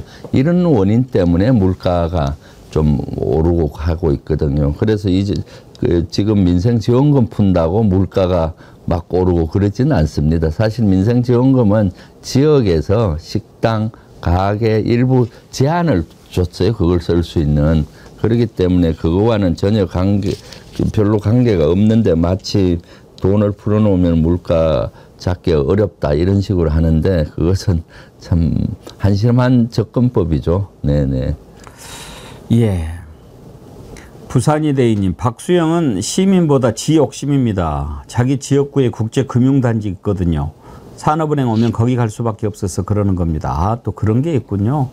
아유, 아무리 그래도 뭐 비교할 걸 비교해야지. 지금 뭐 그거 옮겨라고 얘기하는 거 타고 우리는 25만 원 필요 없다라는 거하고 25만 원 지금 기다리고 있는 사람들이 얼마나 많은데. 네, 그럼요. 또 부산을 위해서는 우리 이재명 대통령께서 해수부를 부산으로 옮기는 예. 걸 추진하잖아요. 그래서 그걸 추진하기 위해서 해수부 장관도 부산 출신 의원인 전재수 의원을 예. 장관으로 지명을 했고요. 그리고 벌써 그 새로 짓고 하려면 오래 걸리지 않습니까? 몇 년이 걸리니까 이 빈 건물을 빌려서라도 올해 이전하라. 12월까지 하라고 지금 대통령이 명령을 내려놨잖아요. 보통 같으면 공무원의 생각은 뭡니까? 부지 사야지, 그다음 설계해야지 그렇죠. 해서 옮기려는데 한 5년은 걸립니다. 예. 건물 다 지어서 가려면은. 근데 역시 이재명 대통령 대단합니다. 아이 그거보다는 빈 건물 같은 거 빌려서 가면은 당장 연말까지 갈 수 그렇죠. 있지 않느냐. 예. 그래서 성과를 내고 실질적으로 부산에 도움을 주게 어차피 옮기려면은 속도감 있게 이재명 대통령만 할 수 있는 이런 아이디어고 추진력입니다. 네. 원래요 부처 네. 정부 부처들이 큰 네. 빌딩에 이렇게 입주해서 들어가 있는 경우가 많았어요. 네, 네. 해양수산부 맨 처음에는 서울역 앞에 대우빌딩 있지 않습니까? 네, 네. 거기에 있었어요. 아, 네. 그 다음에는 동아일보 건물에 가 있고 네. 뭐 그랬을걸요? 아, 원래 정부 부처들이 그렇죠. 이렇게 큰 건물에 많이 들어가 있고 또 그 건물들은 정부 부처 들어오기를 원하는 곳이 많아요. 아, 그렇죠. 정부 부처가 들어가면은 임대료가 밀리겠습니까? 뭐 유동인구가 그렇죠. 적겠습니까? 그리고 그 주변 식당가가 그럼요. 또 활성화되고, 예. 네, 그러니까 그 참 이재명 대통령께서 지금 하시는 거 보면 진짜 속도감 있게 그만큼 국민들의 어려움을 가슴으로 느끼고 온몸을 느끼고 계시기 때문에 저렇게 하실 수가 있다고 보여집니다. 네. 그렇죠. 이재명 대통령이 지금 국민들 지지 갈수록 이렇게 늘어나고 있는 가장 큰 이유가 뭐냐면 국민들이 지금 무엇을 원하는지 그리고 국민들의 눈이 어디를 바라보는지 이걸 정확하게 알고 있기 때문에 네. 그러는 거라고 저는 생각하거든요. 그럼요. 네네. 알겠습니다. 이 얘기를 좀 여쭤보겠습니다. 이제 트럼프가 네. 편지를 보내왔어요. 8월 1일부터 25% 상호 관세 부과하겠다. 우리가 이제 3주간 시간을 벌기는 했는데 이게 지금 시한을 마치 이제 정해놓은 거 아닙니까? 네. 일단은 김종인 위원장하고 뭐 이현주 의원 또 김우영 의원 이렇게 네. 지금 특사로 보낸다고 하려는데 어떻게 좀 기대를 할까요? 최선을 다해야죠. 예. 사실 기대라기보다 지금 이 도전은 대단한 도전이기 때문에 쉽게 해결하기는 어려운 과제입니다. 그럼에도 불구하고 우리 대한민국에게 최소한의 피해를 갖고 오기 위해서 최선을 다하고 있죠. 지금 이성락 안보실장도 가 있고 예. 또 여러 정부 부처의 인원들도 가 있고 또 빨리 이제 특사단을 이번에 잘 꾸린 것 같아요. 미국은 예. 이현주 의원이 특사단장으로 가시는 것 같고 이현주 의원은 또 여러분 통상이라든가 이런 분야의 또 전문가세요. 사실은. 그리고 또 김종인 위원장 같은 경우는 예전부터 트럼프 진영의 공화당 의원들과도 긴밀히 관계를 갖고 있는 것 같고 김우영 의원이 포함되는데 김우영 의원은 대단한 책사입니다. 전략가예요. 우리 당에서 지금 정무실장을 당에서 하고 있고 이재명 대통령께서 대표 시절에도 정무실장을 하면서 전략을 많이 짰거든요. 그래서 세 분이 편성이 된 것은 아주 잘 됐다고 보고요. 그분들도 뭐 가서 각 노력을 최대한 해야 되겠죠. 근데 이것을 해결하는 데는 쉽지가 않다는 걸 저는 느끼고 있고요. 그럼에도 불구하고 최선을 다해서 다른 나라보다 훨씬 더 우리가 좀 더 불이익이 적게 이렇게 하는 것이 과제라고 보고 또 25% 상호 관세인데 사실 품목별 관세가 더 중요합니다. 우리가 수출하려고 하는 자동차, 수출이 가장 많은 것 중에 자동차, 반도체, 철강 이런 것들에 대한 관세를 낮추는 것, 품목별로 그것이 대단히 중요하고요. 또 우리가 미국에 줄 게 있어요. 조선업이라든가 우리 기술이 좋고 하니까 미국에 필요한 그런 것들을 우리가 좀 협의한다든가 해서 좀 가시적인 성과가 있었으면 좋겠습니다. 근데 지금 트럼프 대통령이 하는 행위가 보면은 우리 대한민국뿐만 아니라 전 세계를 향해서 엄청나게 지금 압박을 가하고 있지 않습니까? 네. 하여튼 참 트럼프가 세상 질서를 많이 이렇게 어지럽히고 있는데 우리가 어차피 넘어야 할 파도니까요. 네. 예. 알겠습니다. 오늘 또 국내외적으로 주요한 현안들 많이 여쭤봤습니다. 오늘 그거를 이렇게 보내는 분들이 많으세요. 곽종문 사령관님은 좀 선처 안 됩니까? 그러는데 어떻게 생각하세요? 정상 참작이 되겠죠. 선처는 어렵고요. 왜냐하면은 사실 12.3 내란에 출동한 주 핵심 부대가 특전사지 않습니까? 처음에 출동할 때 노했으면은 선처가 되는데 그렇죠. 출동을 한 것 자체는 큰 죄고요. 그럼에도 불구하고 중간에 정신을 좀 차리고 사실은 나름의 소극적인 이런 행위를 했지 않습니까? 또는 소극적 항명도 했었고요. 문을 부수고 들어가서 국회의원 끌어내라 이런 것들은 본인이 그런 걸 거절을 한 거나 마찬가지고 그렇게 해서 12.3 내란이 성공을 못하게 한 거에는 기여를 했지만은 초기에 투입을 된 그 원죄는 저는 크다고 봅니다. 그럼에도 불구하고 그런 또 본인이 양심선언을 하고 계속 진실을 밝히고 했기 때문에 그런 경우는 법정에서 충분히 정상 참작이 될 것이라고 보여집니다. 네네. 오늘 말씀 감사드리고요. 끝으로 정말 날씨가 덥지 않습니까? 네네. 더위를 이겨내는 비결이 있으면 하나 가르쳐 주시겠습니까? 왜냐하면 혹서기에 훈련도 지휘해 보셨고 또 장병들 관리하는 것도 이렇게 지휘를 하셨을 텐데 이렇게 엄청나게 더울 때는 어떻게 이겨내는 것이 슬기로운 겁니까? 일단 라이프 스타일을 좀 바꿔야 합니다. 낮에 그 군에서도 항상 그렇게 하거든요. 낮에는 너무 덥잖아요. 그래서 낮에는 좀 그늘에서 쉬게 하고 아침 일찍 좀 더 시작하고 낮에는 좀 쉬면서 하게 하고 또 한 오후 4시 정도 돼서 예를 들어 온도를 보고 좀 오후 활동을 한다든가 해서 하여튼 최대한 더울 때는 직사광선을 피해야 되는 거고요. 그러면서도 물을 좀 많이 마시는 거죠. 그래서 조금 더 아침에 일찍 시작하고 낮에는 좀 그늘에서 쉬고 저녁에 조금 더 선선해지면은 라이프 스타일을 다시 시작하는 그런 사이클이 괜찮다고 봅니다. 그래서 요때 라이프 스타일을 바꾸는 것이 중요하고 그리고 또 이럴 때는 어떤 일에 몰입을 해보면 좋습니다. 네, 하나에 좀 몰입을 해서 예를 들어서 백운기 정어리 TV 몰아보기 해서 특검 관련되는 것 좀 알아보자 하고 이렇게 하다 보면은 아주 몰입이 되지 않습니까? 또는 뭐 주불리 안보 특강 몰아보기